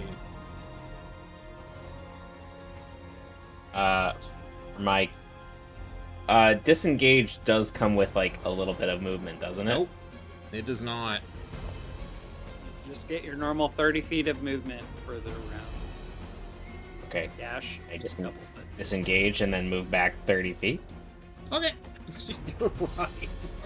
Just away from the I would- paladin. hold on. To be fair, I would like to remind Andy that we have done so little hand-holding for his first ever game of Dungeons & Dragons. It's great. No, I'm Andy having has a great been time. basically on his own figuring this shit out. He's The doing great. Character Mancer has been the only hand-holding he's received. I needed it. Alright, this guy, realizing Andy's not a threat because he keeps running away, will choose to fight Terrence. Terrence, he's gonna slam you twice. Bam, bam. Missing both times. This one, then he having been realizes animated and sprayed with acid, takes 5. 5 Thank more you. damage. And he's gonna slap Arturio. Slap, slap. I will shield. Okay. Terrence, that brings us to you. 10-foot range on these guys then? Oh, nope, these are 2.5-foot squares, right? No, they're 5-foot squares. He will provoke an attack of opportunity. He doesn't care. You're gonna miss. He missed. You're dead. All right. It's your turn. I mean, I don't need my reaction. Nobody's standing next to me anyway, so I'm good. I'll attack the one that's super injured to my southwest. All right. 24. 24 hits. You kill on minimum. I will Terrence, then the grumpy paladin. direct my attention to this armor here, Yeah. and I will swing with That a is a 12 miss. missing. I will use my bonus action to try to shove him towards the wall Yeah. with an acrobatics check from my shield master. This time, I actually might succeed. You succeed. I would like to shove him 5 feet away from me if I can, You push him 5 feet Wonderful. away from you. and then I will take my movement to right there and stop. All right, you're gonna jump onto a desk. Just, Yeah. Do I need an athletics check to do so with my greaves? yeah, for sure. You're trying to go Okay. up elevation without an easy stairway. All right, I'm gonna say that you're able to take one step up and then push yourself up. Fair. But it is narrative. it is definitely not a jump. That's for sure. Okay. Sounds good. That's my turn. Okay, Ramul. We're battle axing a question to the one sitting in front of me. Pow! That clears. Plus for green, sure. plus green flaming. Oh my god. 1d8 plus 4. Pachow! Another 9. Okay. Wait, is it 9? I thought the plus 4 only goes to the other guy. It's both. Is it both? Because the base spell is like plus your modifier, and then as it becomes level 5, you get the I don't 1d8. think it is plus your modifier. Mm, On a that's hit, quick. the target suffers the weapon attack's normal effect, and you can cause green fire to leap from the target to a different creature that you can see within 5 feet. A What happens second at level creature will 5? take the fire damage equal to your spellcasting ability modifier. This damage increases when you reach certain levels. At 5th level, the melee attack deals an extra 1d8 to the target on hit, and the fire damage to the second creatures increases. Got to it. 1d8. Just 5. Yeah, just Yeah, the just 5 then. You got it. Thank you. You still kill him. No leaping. But Nothing's I want you close. to know that that's how that spell works. That's an actually incredibly me. complicated disposition of damage. Oh, can I actually make it over here? 1, 2, 3, 4. I can't quite make it to them. You know, I will just like come down here and then we'll be fine. It's fine. You don't want to go. Nah, they're good up there. Okay. No, they're good up there. I need he's to like stashing protect right Rye, obviously. Yeah, I need to protect Rye, obviously. Okay, you need to protect Rye. Got it. Yeah. All right, I'm there. Good. Thank you. Arturia. Oh no, you're great. Okay, 2 things happen in quick succession. The first thing is Arturio punches with a 19 for one damage. Yeah. Uh-huh. And then the second thing that happens is Arturio promptly is reminded that he has a dagger. And that will be my turn. Okay. You also have this cool thing called poison spray that works. No, It doesn't work. it does not Roll work me on these guys. 2d4. You got it. There you go, 6 damage. Oh! That is 25 feet, and it will slap you twice. Slap, slap. I do not have. I have my wand gives me shield once a day. I take 16 damage. I will intercept 4 of the first hit. So you'll take 12. I take 12 damage. I make 2 concentration checks. Pass. Okay. Rye. I am sprinting in, dashing my maximum 60 feet. Okay. Dash. Right up to this guy right here. For sure. And I gently place a hand on his shoulder and shocking grasp him. Fucking do it. You do it. Oh. Almost a crit. I've never 13. seen Jeez. shocking grass do this much. It's so good. It's actually Wow. being very good. Okay. My moment. And and I guess I already used my cunning action. We're good. I'm here. Alrighty, that he gets means no reaction 2d4 because he's been for the shocked. acid damage. For 3 Fall brings 3. him down to this number. He's still acided up. He's gonna roll get it. a 1d2. 1 There's will three of be us. for There's three of us. Arturio. 2 will be for There's three. Rye. It's gonna choose Arturio. It's gonna slap Arturio around for a crit. Oh! And then a 14. I'll take 5 and then 7 damage. So that's 12. So I'll make concentration checks. Pass. Who needs Mind Sharpener? Who needs Mind Sharpener? Fuck it. Terrence. Attacking the one in front of me. You hit. With a hit. For 10 damage. Is that 1? Wonderful. Uh, I think I'm just gonna swing again. I don't think there's any reason not to. Oh, we get a crit. I'm not gonna obligatory smite though, because he's almost dead. It smites then itself.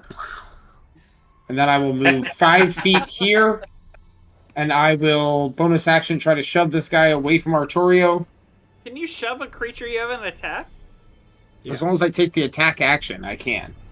23 is my athletics check. He will fail.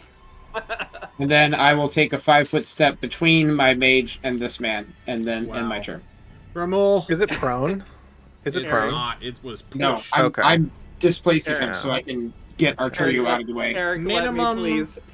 kills. Eric, please. Zoltrak. No. No. Zoltrak. Yeah. The I see 6 As it animated clatters. armors. I'm so sorry, Eric. Go for it. As it clatters to the ground. Please, John. As it clatters to the ground, Eric, we're gonna take our first break. Guys, we'll be right back. Woo! Arturio climbs on the table. Just see how my acid burns.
That laugh came in. How's it going, everyone? We're back.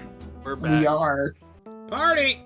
You've defeated... We need to get rid of the salsa music immediately.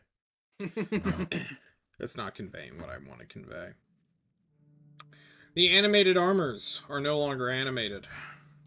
You stand staring at one another, casting false life on yourself for free. That's right.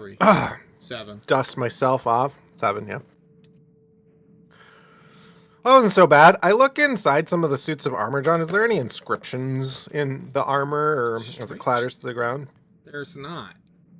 And you, wise to the knowledge that there should be an Alphonse Elric symbol or several inscripting writings, are somewhat perplexed as these steel plates are mundane.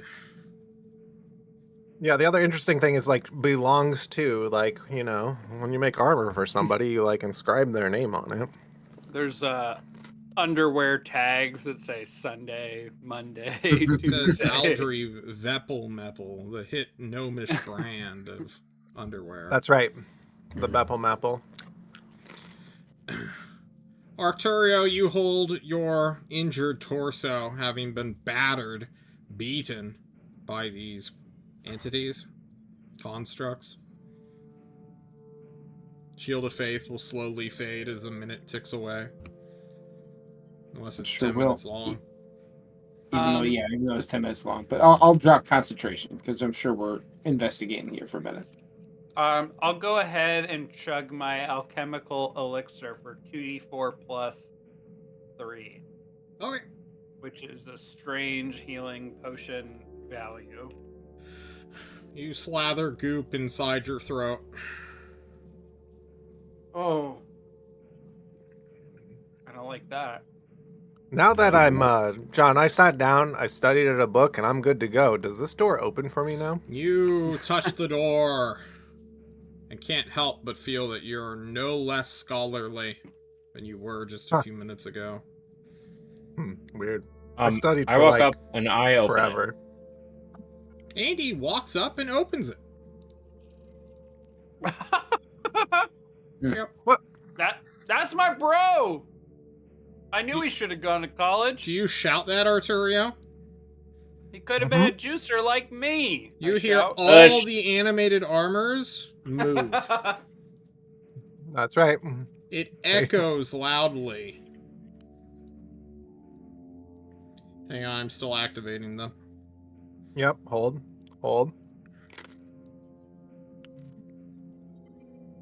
I'm very tempted to shut this door right now. Oh no, you were right behind me.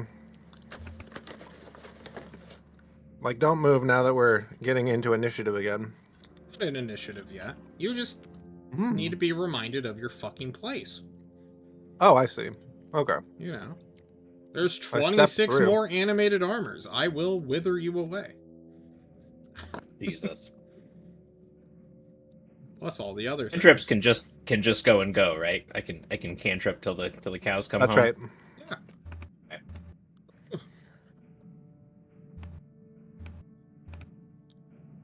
Arturio, what do you do? You're in the back. Your party's leaving you. Yeah, I hop off the... Wait, I wasn't on the table. I'll dash to catch up. Yeah. You see an animated armor immediately. Oh! Having taken a single half step when you initially shouted, "That's my bro." My hand goes to my acid... acid bottle. Careful where you my step, Ramul. I am. I'm at the edge of the carpet, John. Good. Just checking. Just keeping you guys on your toes. I do the sneaky big step, like Whoop. stretch The to the Tom carpet. and Jerry step. That's right. Oh, this room is expansive. Do the books look different? Like the books on the shelf, do they look any different in this room? Absolutely identical. Ooh. I will take my large step across and then go. The Tom Am I and able Jerry to take step. a large step without making lots of noise? Yeah, you're fine. Okay. You were making... The books look identical, Terrence. all of them. They just seem identical. Seems like one big trap to me. Ramul. Yeah. When you can read, they actually look different. I don't Arturio, even acknowledge that somebody's speaking. Does the sphere pull you in a direction in here? We should go that way. Like southeast. That way. That way. All right, I'll bring up the rear if you want to lead the way. I'll hop and lead. Okay. All right. Hop. Hop, hop, hop. You're having Hop, fun. hop, hop. Floop is a madman. Help us. Save us. Hop.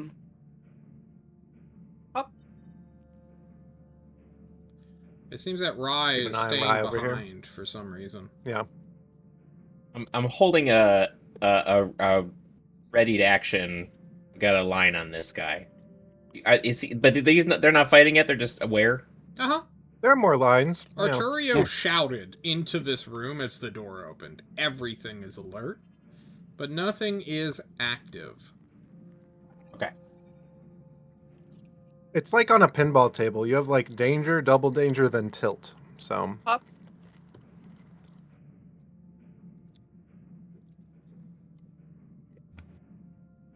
I'll bring up the rear if you want to follow them on the carpets. Don't split the party too far. Yeah, or we split the party. Hop. It's an 11-foot gap. Can you make an 11-foot jump softly, Shadow? Hello. I'm not sure if I can, but I'll try to move down to this side to try it. Is it 11 feet? Just so. Like here to here. Okay. Maybe it's like 7. 7. Yeah. It's I will still have to do a little hop to do it. I was zoomed out Same on my height. GM screen. Don't mind me. Jasper says hi, and he's going back to bed. Goodbye, Jasper. What up, forever. Jay? Hi, Jasper. Oh. Bye, Jasper. I will step forward and grab the back of Arturio's belt and say, What's up? "Hold. Everybody else is too far away." Okay. Yeah, are we? I'll keep eating. We're gonna follow. We're gonna follow them, right?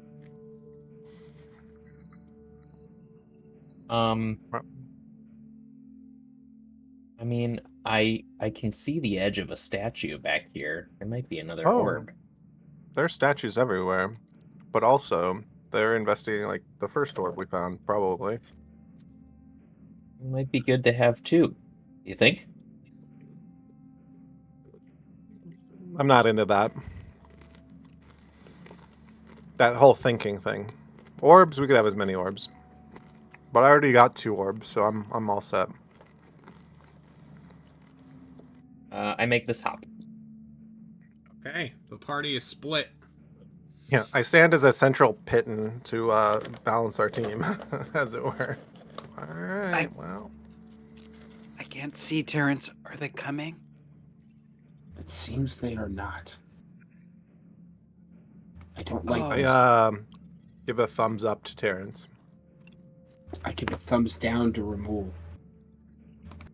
And then I'm going to spend 10 points of lay on hands out and heal up Arturio. Arturio takes that as the sign that things are good, and he hops. All right. The party gets further away from each other. I Could be refuse anything, to John. leave Arturio to his own devices, so I will slowly and carefully back up and stay with him. Rye continues to head in the alternate direction, making it hell on my viewing, for sure. Arturio casts Levitate. Are you out of second level spells? That is my last second level spell. Okay. And I will begin stack crawling. You grab the bookshelf and start pulling yourself across. And this... I think Yes? the camera sees a very distinct difference between Rye's, like, yanking and pulling for momentum, and Arturio's very careful, deliberate, like slow movement along the stacks. Okay. Arturio is going to a place over creaky floors where a paladin cannot easily follow. So what are you doing? And I will not. I will hold my ground. If I step on the creaky floors, we're going to proc everything in here. I will let Arturio do his thing and guard the back. Since we are now fully split, I'm going to focus on one group in particular. And we're just going to focus on them so that I'm not zoomed out all the way. So who wants to go first here? Go get them, John. They're already levitating. All right. So Rai and Ramul don't move from that location as we focus on fully Arturio as well as the paladin, who is now sort of locked into place. Arturio, you carefully maneuver. Yeah. I don't know if we're considering this like a crawling speed, but I will move 30 feet. Yeah, you can move fast. I'll tell you when we're in combat time. I think seeing that I have carpet underneath me, I'll like kind of pull myself along, feeling a little more confident. Yeah. Get to this hallway, kind of squeeze through these stacks. Mm-hmm. It's getting narrower and narrower as you follow the carpet. I pull myself along to the rest of the way, and I see, oh my god, it's getting squeezed in these stacks over here. You might get stuck in there. Yikes. Well, you know, I got time. I got 10 minutes here of levitation, so I'm feeling like I'm actually having the ability to secure myself on both sides is actually nicer. Okay. I'm not claustrophobic yet, so we'll go for it. Yeah. I'll go about halfway if that's fine with you. That's perfect, because now we're in like you're getting actually stuck territory. Oh, okay. Oh yeah, it does get narrower. You're right. So here I think like a gnome would be squeezing right now. For a medium-sized creature like you can't get in there unless you have some lubricant you want to throw at us real quick. Can you squeeze? I do have the grease spell. Can you grease but that would make it hard to grab. That would make it hard to grab things and pull. Would. So yeah, I think I just kind of turn sideways and I'll like grab the shelves in each hand and kind of like shimmy along, like reaching out, grabbing shelf, pulling, pushing with the other on the other side, maybe even pushing against like the far wall of a shelf, or give me an acrobatics check. Okay. Let's see here. Ooh. A 14. A 14. You get your right arm through, your right shoulder and head through, and then as you get your shoulder blades, you try to relax your shoulder blades. They're not. Arturio, you were stuck.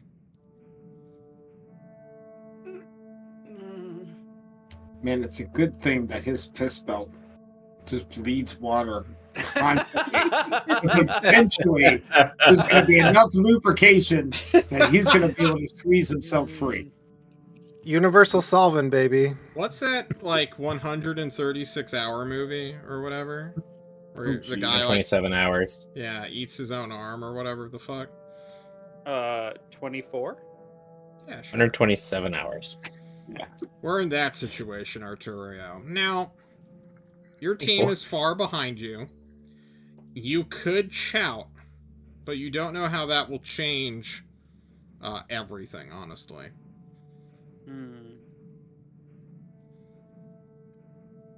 What do you do? Do you wait? I think so where am I stuck, like in my gut and chest? Yeah. I think Arturio will, like, so he has the wand, I think, like, at his belt now. So he's gonna, like, reach down with his dominant hand, which is leading. He's going to grab his wand, pull it up and over his head, and grab it with his non-dominant hand on the backside. Wait.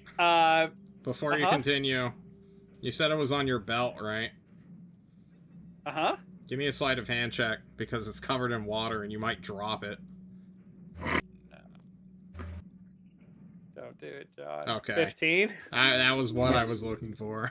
So I do manage to grab it. I pass it off to my non-dominant hand, which is behind, and I will cast the grease spell. However, I will extend my dominant hand as far away from myself as I can and like tuck it in the bookshelf between, like, I'll push a book out of the way as much as I can and shove it in the stack. And I will cast grease on myself. You cast and grease on yourself and on the books? Yes. So as much on my body as possible, and then with my dominant hand, which hopefully I've protected enough, I will continue to pull forward. Okay. Is grease concentration? Grease is not a concentration spell. Ooh, then you're good. I thought it was. I thought you were going to drop like a rock. Covered in grease, you get another 5 feet. It's a painful 5 feet. You've been in this thing for at least 2 minutes. Going super slow, squeezing. If it helps John, I'll get like 10 feet, and then I'll cast it again on the shelves. Oh, that's exactly. Again, tucking my hand in somewhere where it is protected, my leading hand, and I'll cast it again. You grease yourself up. I have 0 spell slots left, and I'll pull through. Pushing and pushing, as though you were some weird reverse baby. You... Oh, God. You head into an opening. A corner that is wider with thin carpets that you are standing on. Bounce. Crawl. Ooh, I see an orb. You do see an orb. You also see a pole arm that sits upon a table. And then you see one, excuse me, armor stand here. Much like the animated armor, this one, however, is dressed in the Orochi style. They are basically a knockoff samurai faction in Eos Minoris.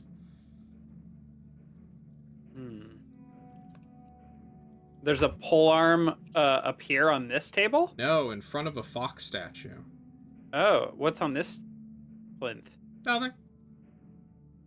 It's a sick gold table. Oh, sorry. Nope. I definitely don't throw myself there. I definitely continue crawling around. I'll crawl around the armor. You touch it? Ooh. Yeah, probably. You touch it, and it will immediately slice you. Shit. As it proclaims itself a bandit captain. It will miss, unfortunately.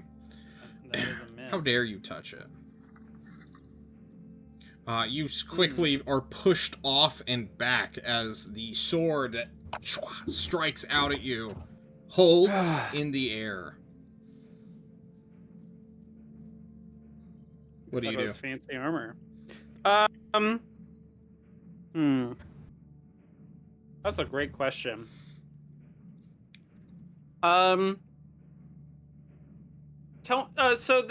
Really quickly, the spell code that I have, it's a full gem, or does it look like it's a broken piece of a hole? It is a full gemstone.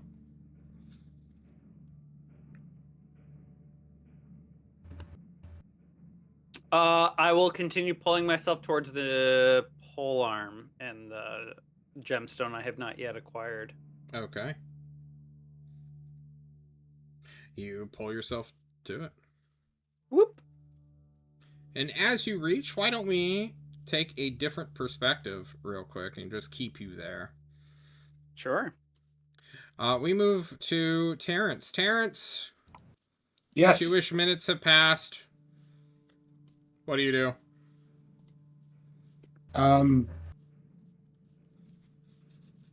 What do I hear? Do I hear like a weird squelching and squeaking sound? If you heard anything, so too would the armor. And then you would all be under attack. Alright, well then I will move a little bit this way to try to peek around this corner, taking a gentle step. Yeah. Seeing what I see here. Poor armor. Poor armor. Take a gentle hop to there. Ooh, this looks interesting. What do I see here? You see a different type of animated armor.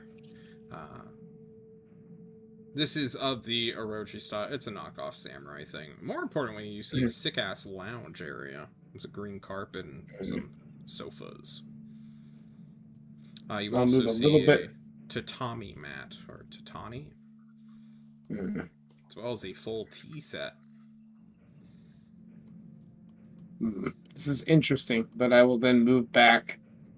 I think I'm going to take careful steps, and I'm going to move to this location here, and where I can kind of spy down all three hallways, and then I think I'm going to wait.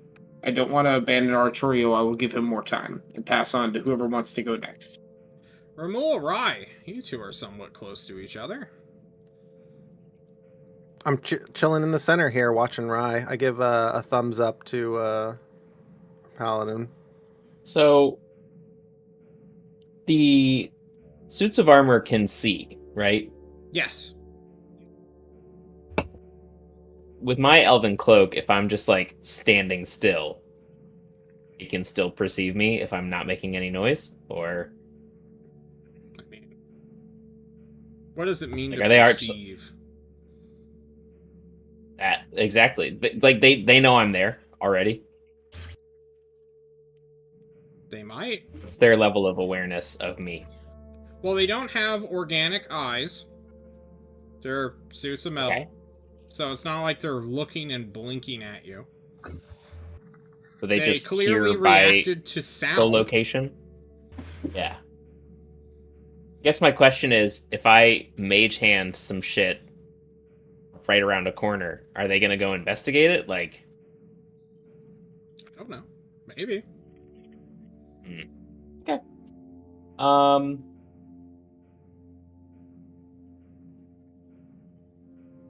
I creep ever so gingerly. On the rickety floor? Well, I can't make the jump. Mm-mm. Oh, actually, maybe I can. No way. That's around a corner. Have you ever jumped around a corner? Yeah, I can wanted curve the bullet myself. You think you can wanted you can I know what do you mean. that, can you? Yeah, I learned that on the streets of whatever your city I would is called. love to see a gangster outdo all like acrobats in the world using a no medium to twist midair. Brian, you're a gymnast. Can he do this? Is this a real thing? Well, the answer to that, John, is no fucking way. Good luck, sir. Try to grab the corner, I guess. Curveball.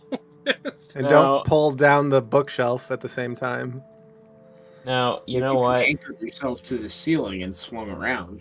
You know, I'm not saying you can't creep over this floor. Surely a ninja or a thief in the night like you could creep along a floor. I mean, after all, you have a cloak of elven bullshit. Also, you see a chest. I do see a chest. It could be trapped. The chest is too far for me to mage hand open from here. You said this room, like the last one, the bookshelves go all the way up to the ceiling, right? There's no space between the top of the shelves and the ceiling. Okay.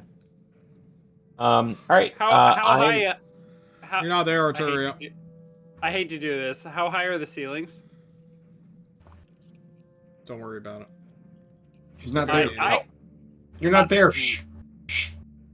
John, I'm gonna just creep literally straight on past.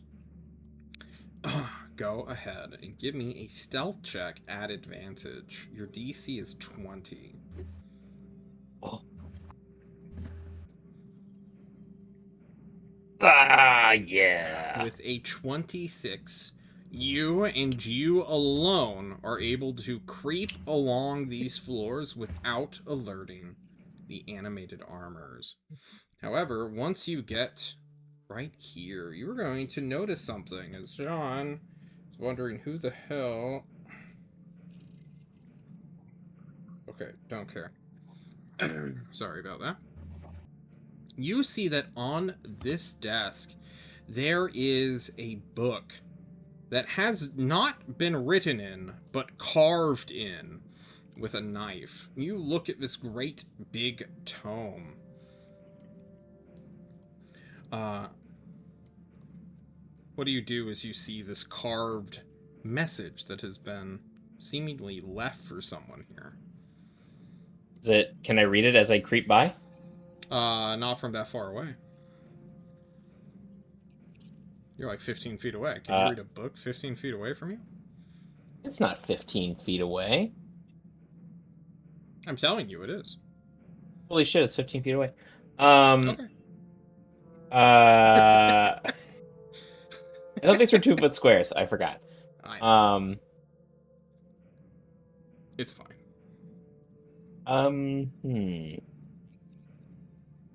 Yeah, I creep over to the carpet next to this desk.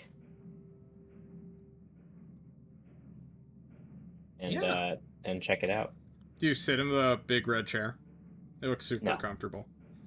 No, absolutely not. I don't even touch the chair. I very like assiduously avoid. You do not sit in the chair. You instead stand by it. You feel lowborn, and thus you look at this carved-in book. This book is like any other, completely devoid of any names on spines or honestly any writing inside. But on its cover, either carved with a knife or maybe with a talon, you will see that a message has been left. In its usual casual manner, a note has been left by S2, the mysterious figure who has haunted your path since you even got on it. And it says, it's kind of crazy to think humanity has all the knowledge in the world and obscures itself in meaninglessness. Really makes you think, huh? And there's just like an image of a stick man just sort of thinking like this. You know? Finger on chin. And then it says dash S2. S2 leaving us his Facebook status from 2008. It's true. Can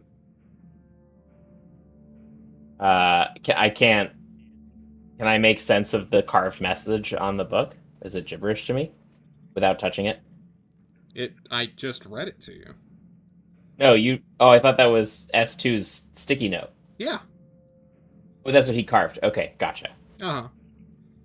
Got it. I use Mage Hand to gently open that book. The book opens. And you see that there is lettering inside of it, Mr. Rye. Rye, you've already passed your insight check, but I do need another intelligence saving throw from you before you hallucinate. Never mind, you're immune to it. Whatever sort of vision. Maybe you're just super receptive to knowledge, you know? But what I've taken a lot of really contaminated street drugs, okay? I can handle it. It's true. I was going to suggest maybe his brother's rubbing off on him, but apparently not. Right, you see, one, images of metallurgy, chains and alloys that have been made, or metals and alloys that have been made into chains. Fuck you.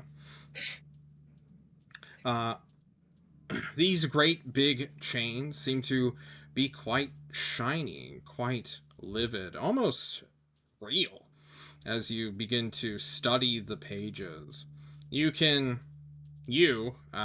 Ramul, can see from your little angle there, Rise entering some sort of trance. But rather than the one that knocked you into unconsciousness, Ramul, this one seems more studious in nature. Maybe he is a scholar. But that's how you study. Huh.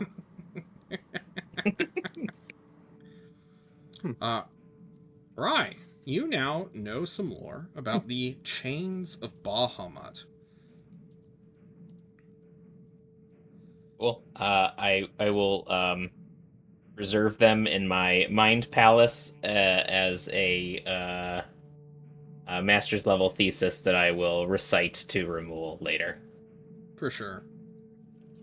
Anywhere else you go, or shall I jump back to Arturio real quick? Yeah. Does my stealth check carry me over to this section of carpet, or do I need to do another one? So long as nothing changes specifically that would hamper your stealth.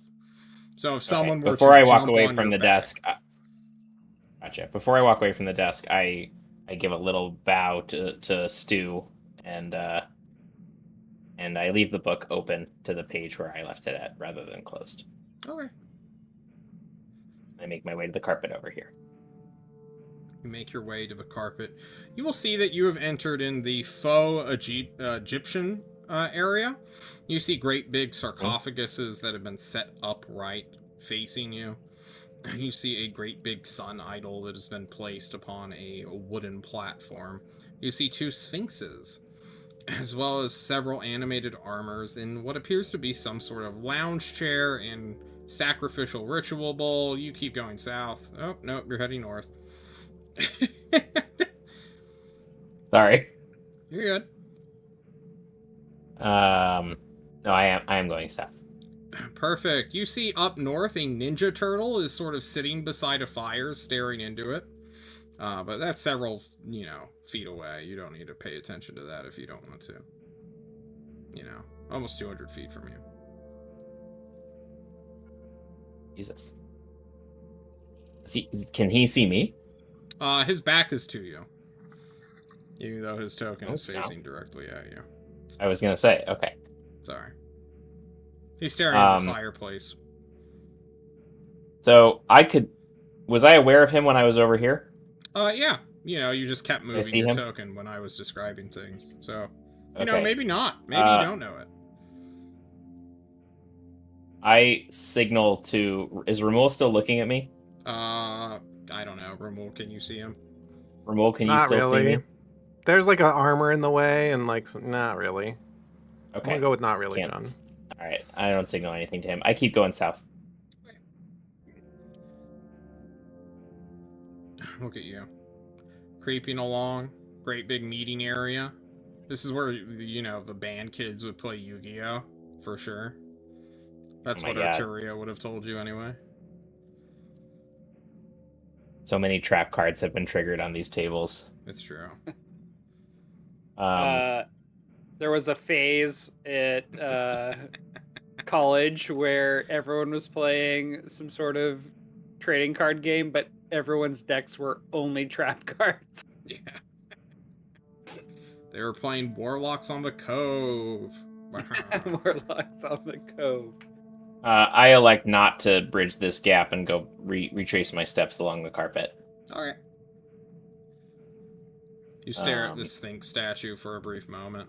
It looks like it's looking at you, but then doesn't do anything. Does it offer me a riddle? Okay. Do you want a riddle? I mean... Do you ask it for a riddle? If I try and walk past the Sphinx, does it react at all? No. Then I creep on past the Sphinx. Assume by now I would be acutely aware of the Ninja Turtle. Yeah, there's a size-large Ninja Turtle staring in a fireplace.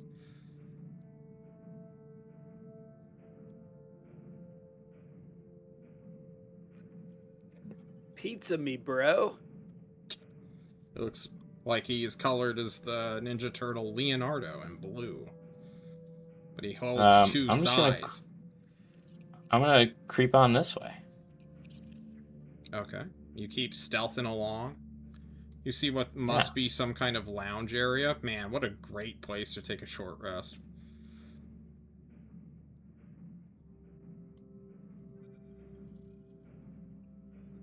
I make my way north here. Yeah. You see a great big dragon statue, as well as what appears to be some sort of blue glowing circle. In the center of this dragon statue is an orb, much like the same one that you originally took. A sort of spell code. This one's quite large, though. Almost as big as you are. You'd have to, like... what's the game where you push stuff around and you collect things on the... Katamari. Yeah. I'd have to Katamari it. You'd have to Katamari it. And I Mage Hand Katamari it? Oh, hell no. It's way too heavy. Has volume and heft. It's true. Okay. Do I notice anything interesting about this door? It's locked. Okay. It's the most interesting part of it.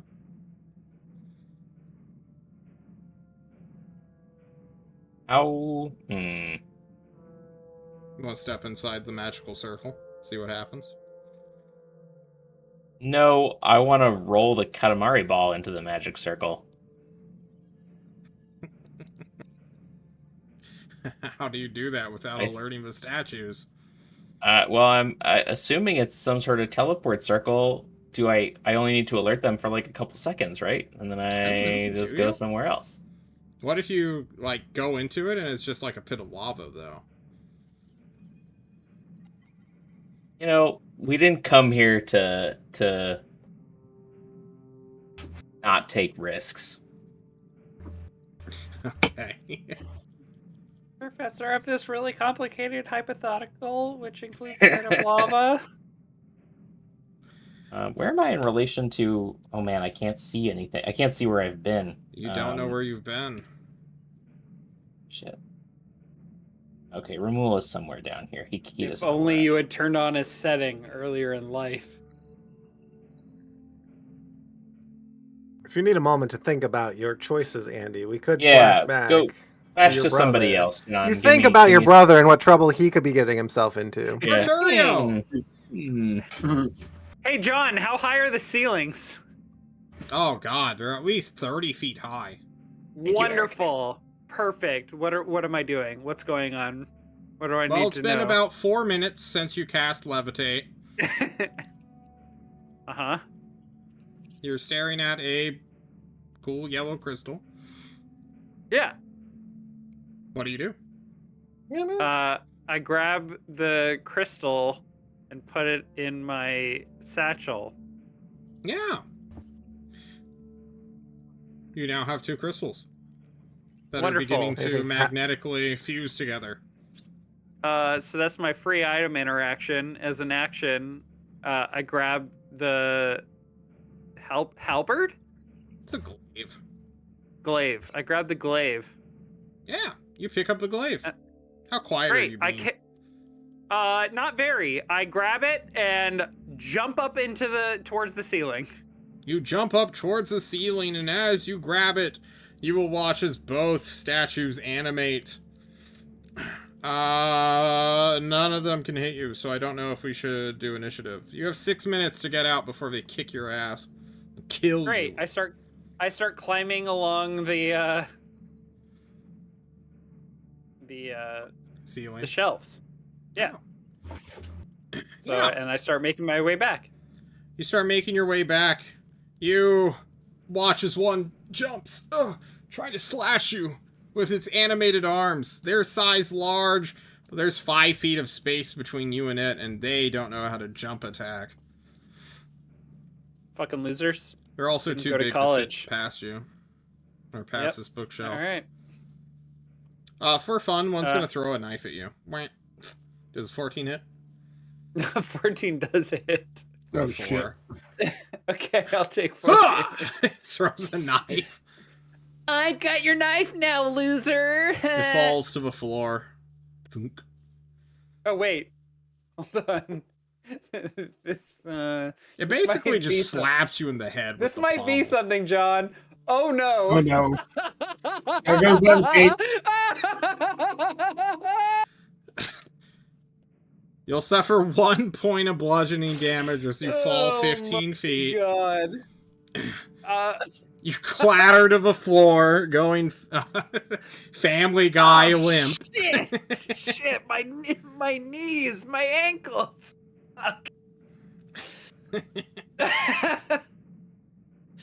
John, do I hear him yell out? You hear him thud against the floor for sure. It's almost as if a greased up deaf guy just slammed off a 2-story roof. What's your free item interaction for the turn, Nick? Grabbing the knife and throwing it off to the side in anger. Okay.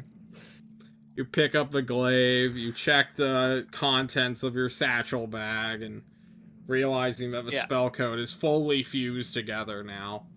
What do you do as this? Oh, the spell code is fused together. Yep. I didn't realize. I look at my bag and I go, wait, I thought there were 2 of them.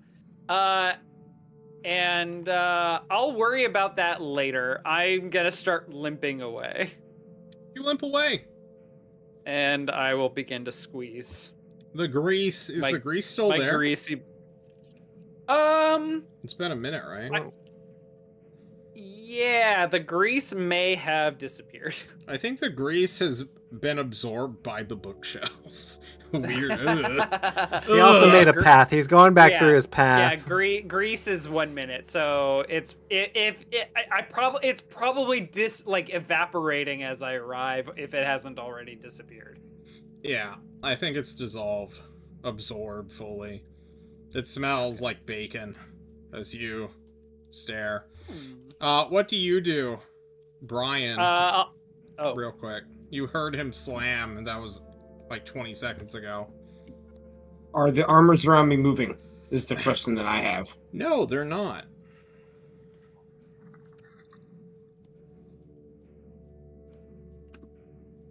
Then I will give the oh shit, we're fucked sign to Ramul and then wait to see if Arturio comes around the corner. Okay, we're back to waiting. Back to you, Arturio. I was looking. I missed the signal, and because I was looking for Rye. I'm turned the wrong way. I will toss the glaive ahead, and start shuffling through. Right, I need another acrobatics check. You can't even get into the square you're currently at. You need to go back. You're too fat, and this thing is too thin. This would be a tight squeeze for even a gnome. And for a full-grown human being, this is nearly... this would be exceptionally difficult. Damn it. Got through before. Why did I have to take so long? You have the ring that gives you, like, spells back? What the hell are you talking about? That's an infusion artificers get. Faint echo of concerned artificers. Alright. I hear the sound. I'll start moving to the left. Alright. Arturio, please enjoy staying trapped there. As the elevator music engages. Yeah. We might have to bust our way through. Okay, I don't know where his brother went. So the Wonder Twins have... He went off that way, and I point right behind me. Like, well, the Wonder Twins are off on their own adventures, I guess. Should I stay here so if Rye comes back, or should I go with you? What do you think? I'll probably just go with you. He'll be fine, right? Yeah, He's like come with sneaky, me. sneaky boy. Yeah. I have a feeling. Step across the carpet nicely.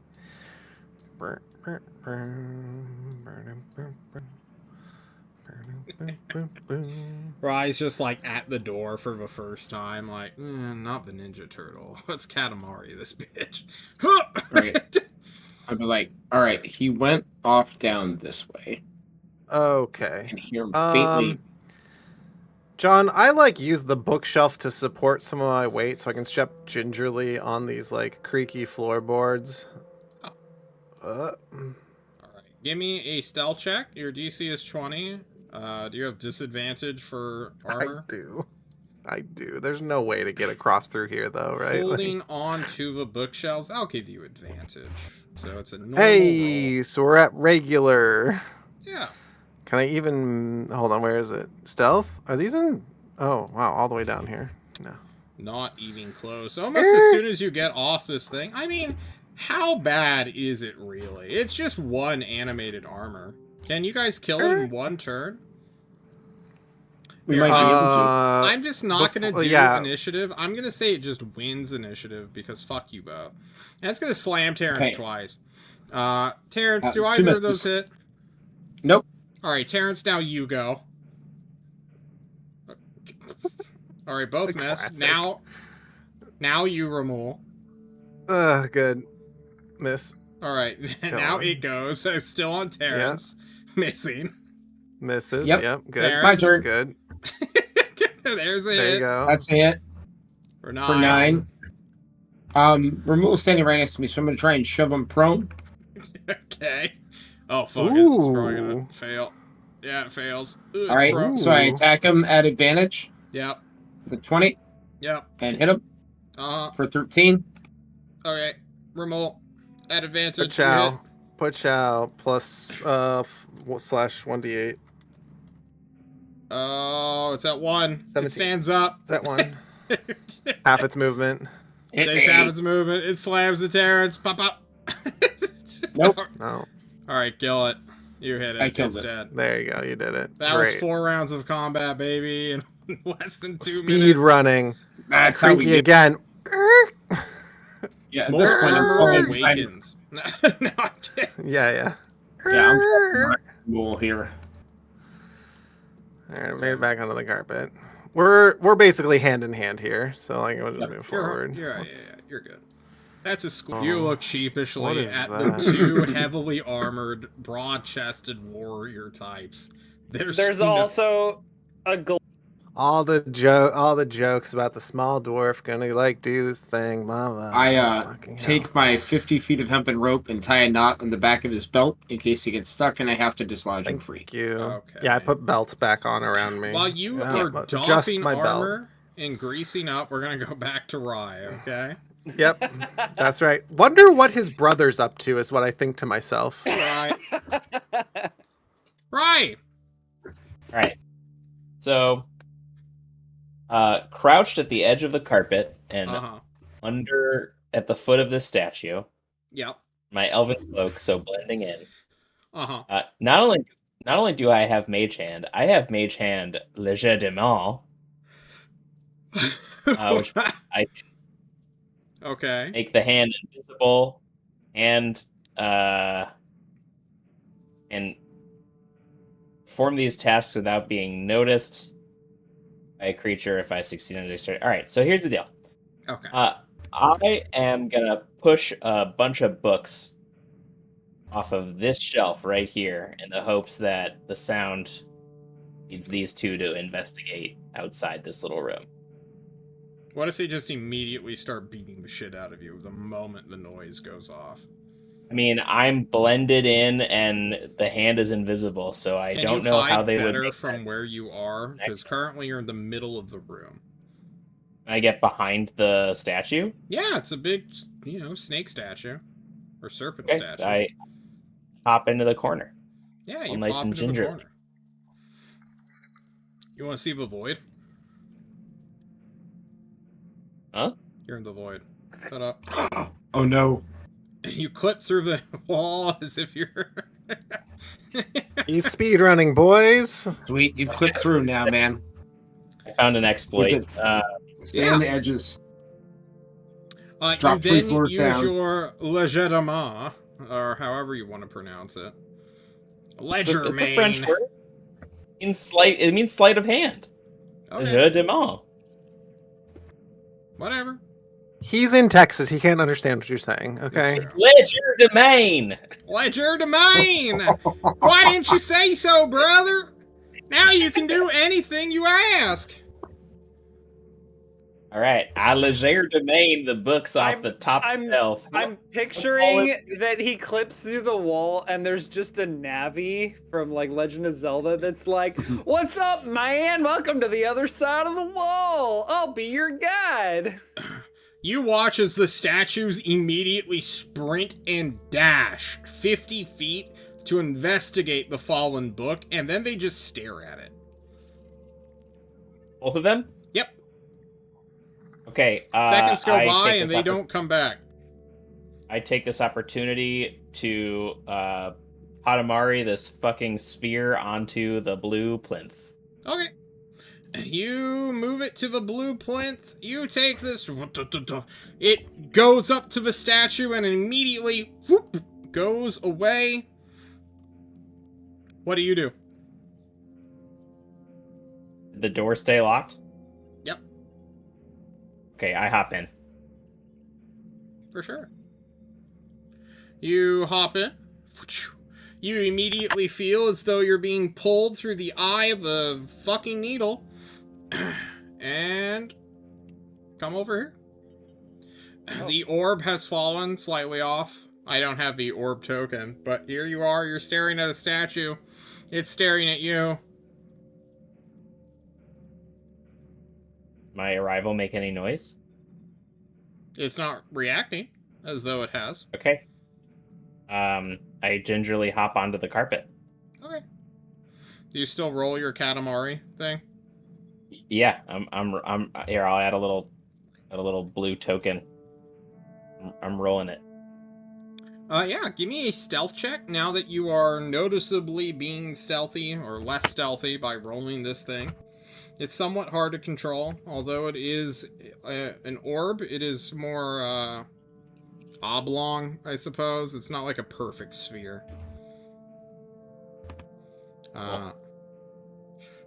An 11.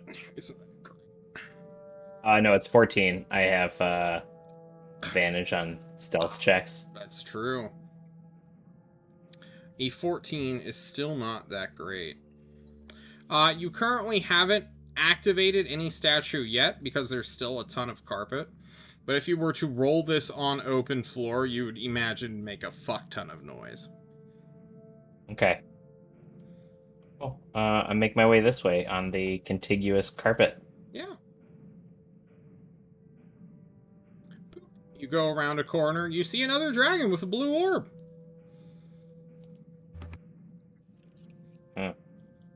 It's got its own blue orb already? It's got its own blue orb already. Okay. What do you do? Is there any magnetic pull? Oh, yeah. With the one that I have? You're actually probably having to, like, stop it from rolling forward. Is it trying to roll to its buddy? Uh-huh. I'll let it go. You let it go and watch as this thing immediately gain a lot of momentum on the carpet, roll straight into the statue, break the statue apart, and fuse into the blue orb, causing a blinding effect that immediately shoves you back. Give me a Constitution saving throw. Oh, yeah. I got this. You slam back into a bookshelf, actually going through my dynamic lighting, and you will suffer several radiant damage, as well as this armored statue. Where's my d6s? Wait, no. Radiant's d8. Where's my d8s? Suffer 2, 5, 5. This is 12 points of radiant damage. This thing must make a con save. Con save. It will pass. So it will suffer half of 12, which is 6. There we go. Can't uncanny dodge this radiant damage, I assume. I don't know what radiant or your uncanny dodge allows you to. Is this an attacker, quote unquote? It's not that an I can attack. See? It's a like AOE effect. Okay, cool. Then never mind. Okay. So wait, how much damage? 12. 12 radiant. Oh, okay. Cool. You get slammed back by this silent, radiating pulse. Your ass goes to the floor briefly as a bookshelf falls onto your lap and, strangely enough, opens immediately. Who is messaging me? Okay, we just have people posting memes. Gotcha. Yes. These are Katamari characters. I understand now. This book opens up. Give me an intelligence saving throw if you look down at this book. Do you want to look down at this book? I do look down at this book. Yeah. 22. You're so good at rolling these int saves. You've passed 3 of them. I don't think the last 3 are going to matter much. I've got the street smarts, okay? I'm going to say that you will automatically pass these next intelligence saving throws, as you are just attuned to the madness that lies within. What do you know about the Spear of Tyr? T-I-R. It's nothing. You know nothing about Tyr, the hero who defeated Tiamat, sealed her away from all the world, and allowed this world of Eos to exist in the first place? I mean, I've heard the stories, obviously, but I don't go in for that sort of religious nonsense. I'm sure it's a very nice spear it's not a that religion. somebody made. It's a heroic somebody story. made and used to manipulate the masses, but whatever. I'm sure it's just a fucking hunk of gold. Such little faith. Faith in your fellow man, a guy who sacrificed everything so that you could live? Unreal. Feel some shame. Take 1 point of shame for me. He's failing to find the shame bar. It's okay. I roll a shoulder chip to stave off the shame. Please evolve that feature into the shame shoulder chip. Okay. As you will learn about the Spear of Tyr, one of the most powerful magical artifacts to ever exist that was immediately lost to time when Tiamat was defeated. We're going to jump on over to our boys who are currently greasing up a dwarf. Aren't you more portly than I am? Do you want to leave him here? We can leave him here. It's okay. Oh, okay. Yeah, we can. Okay. You could just throw the rope to me and pull me through? Shut up. I look to Terrence. Help me clear these bookshelves of books, and we'll stack them in the passageway back behind me to try and... Yeah, the construct is doing the same. No, it's a race against time right now, guys. Can you move enough books before the construct does the same thing? Yeah. I will start using my shovel to move as many books as I possibly can. Start using my shovel to move as many books as I possibly can. Just start shoveling. He's great. Until the point when I get stuck, and then I let Red Bull take the rest of it. I understand. Yeah, mostly I am just snaking my way into books and putting books behind me. So you've lost sight of Ramul a little bit as there are books behind me, and you just know that you will need to I'm on the ground going through and just shoving books behind me, right? It seems I need to get down over here, right? Because it's just going on the ground, right? Oh. And I'll give a tug on the rope when I need to be pulled back, or if you have a 50-foot coil of rope, which will get you here. So go ahead and go there. Yeah. You squeeze. Now, what's the plan after this? I have to know. Okay, so I grab the spear, or I grab the trident, or whatever, and then I start pushing books back. Yeah. Glaive, I've got it. You said it was here. Nope. You tossed it, and you said it was here. Oh, yes. You said it was literally on the ground away from you. I take that, I move that out of the way, and now I've cleared all of this space. So now Shadow could probably squeeze forward a little bit. I don't know. But squeeze through here? I can't. Are you saying I can't get through here? Dwarves are size medium, right? Yeah, probably. So this is a I'm not a gnome. A tiny creature could go through here. A size small could squeeze through, but for a medium creature, I need an acrobatics check just to even make the attempt. You mean athletics? No. I am tying my hempen rope around myself, and then I will toss you the other end. Okay. Okay. I have his hempen rope. You grab the rope. Now, is your plan for Arturio to squeeze himself through, or fail to, and then be pulled by force through a thing he cannot normally fit inside? That's right.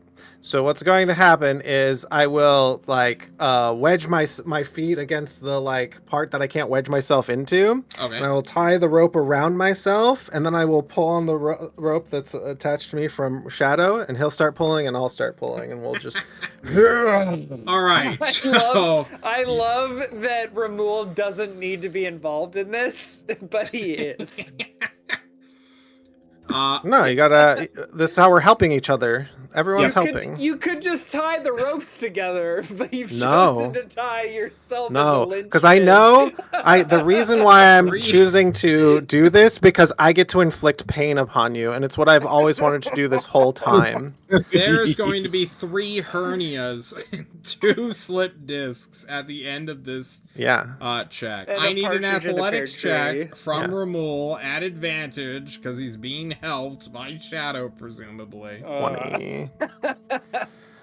Yep. Arturio, I need another acrobatics check at advantage. If you fail, you are going to... Okay, you failed. You are going to suffer 1d6 bludgeoning damage per 5 feet of movement that he is going to be... falling damage. Physically pushing you through or pulling you through. But... Wait, why can I not...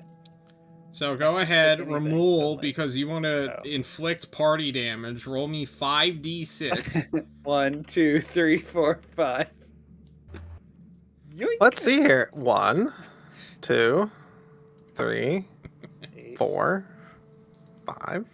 14, 16. Arturio, your face is slamming into shelves. Your body is getting contorted. This guy is pulling faster than you can adjust. You just lost a shoe. Wait, Ramul, let me breathe. And then Ramul, rather than moving from his space, physically grabs you and then does a WWE move, flipping you over himself. The suplex. So I always gotta have eyes on you, you know? Yeah. Okay. That's right. And we get pulled all the way back. All right. What the fuck was back here that was worth it? I don my armor again. You start donning your armor. However, we're out of time, so we're going to stop here for tonight. Next time, we will see what happens with the spell codes, 2 of which are fused. Or rather... 2 of who knows how many. Yeah. There's 4 separate parts you've seen. So they're now fused and a magic glaive. And you have a glaive, an unknown glaive, which maybe none of you will want or need. Like all glaives, honestly. Party. Yeah, fair. Yeah, no one uses glaives for whatever reason. It's lagging or John's internet is struggling. Have I? Oh my god, I had a lot of drop frames. Oh, that was your internet's struggling, maybe? Yeah, it keeps ending the stream. Thanks, John, for hosting us. If you're dropping frames, we'll just sign it out then. So sorry about the... We're signed out? No, we're doing our call out. I don't know if it's better now, guys, but it still should still be good. I still see the stream moving. Okay. It is working for me now. Okay. Sorry about that little internet hiccup. Shoutouts! Let's do shoutouts. Hello everyone, I'm Apollo_Nick on Twitch, spelled N-I-K, the way you see it right above my head here. I stream on the reg. My friend Shannon and I are currently reading Dungeon Crawler Carl. We have finished the first half of the first book. I have read the next few chapters in preparation for our next episode of Read and React, which will be next Tuesday at 6:30 p.m. Pacific time. Oh boy, the book is taking a wildly different turn. I am very excited. Come hang out with us, watch the VODs on YouTube, and read the book along with us if you want. Okay. Anyone else? Thank you. Yes. I'm yeah. Yeah, go ahead, Shadow, please. I am Scarlet Shadow. Find me at Scarlet Shadow on Twitch TV. I stream RPG speedruns. Probably be running Dragon Warrior 3 single segment here in the next day or two in preparation for the fact that I was asked to run it at the Dragon Quest RTA Marathon coming up at the beginning of March. So you will see me suffer through a game in a marathon setting. It's going to be fun. Hell yeah. I'm Coffee Traveler. You can find me when I stream occasionally and sometimes push stuff to YouTube. I have a new job starting May 5th, so we'll see what that all leads us to in the future, but super excited to be here. Yes, Andy, please. You can find me at Andaruga Hutsumer on Kara on Instagram. See art and pictures of my dog. And catch me streaming on Twitch, Marathon Early Access. It's a great shooter. I'm just kidding. I don't even know where I would make that happen. John. Thank you guys so much for joining me. I will hopefully have new D&D content whenever this 5-session one-shot finishes up, which is quickly becoming a 30-session ordeal. Well, season 2. Yeah. So we'll see.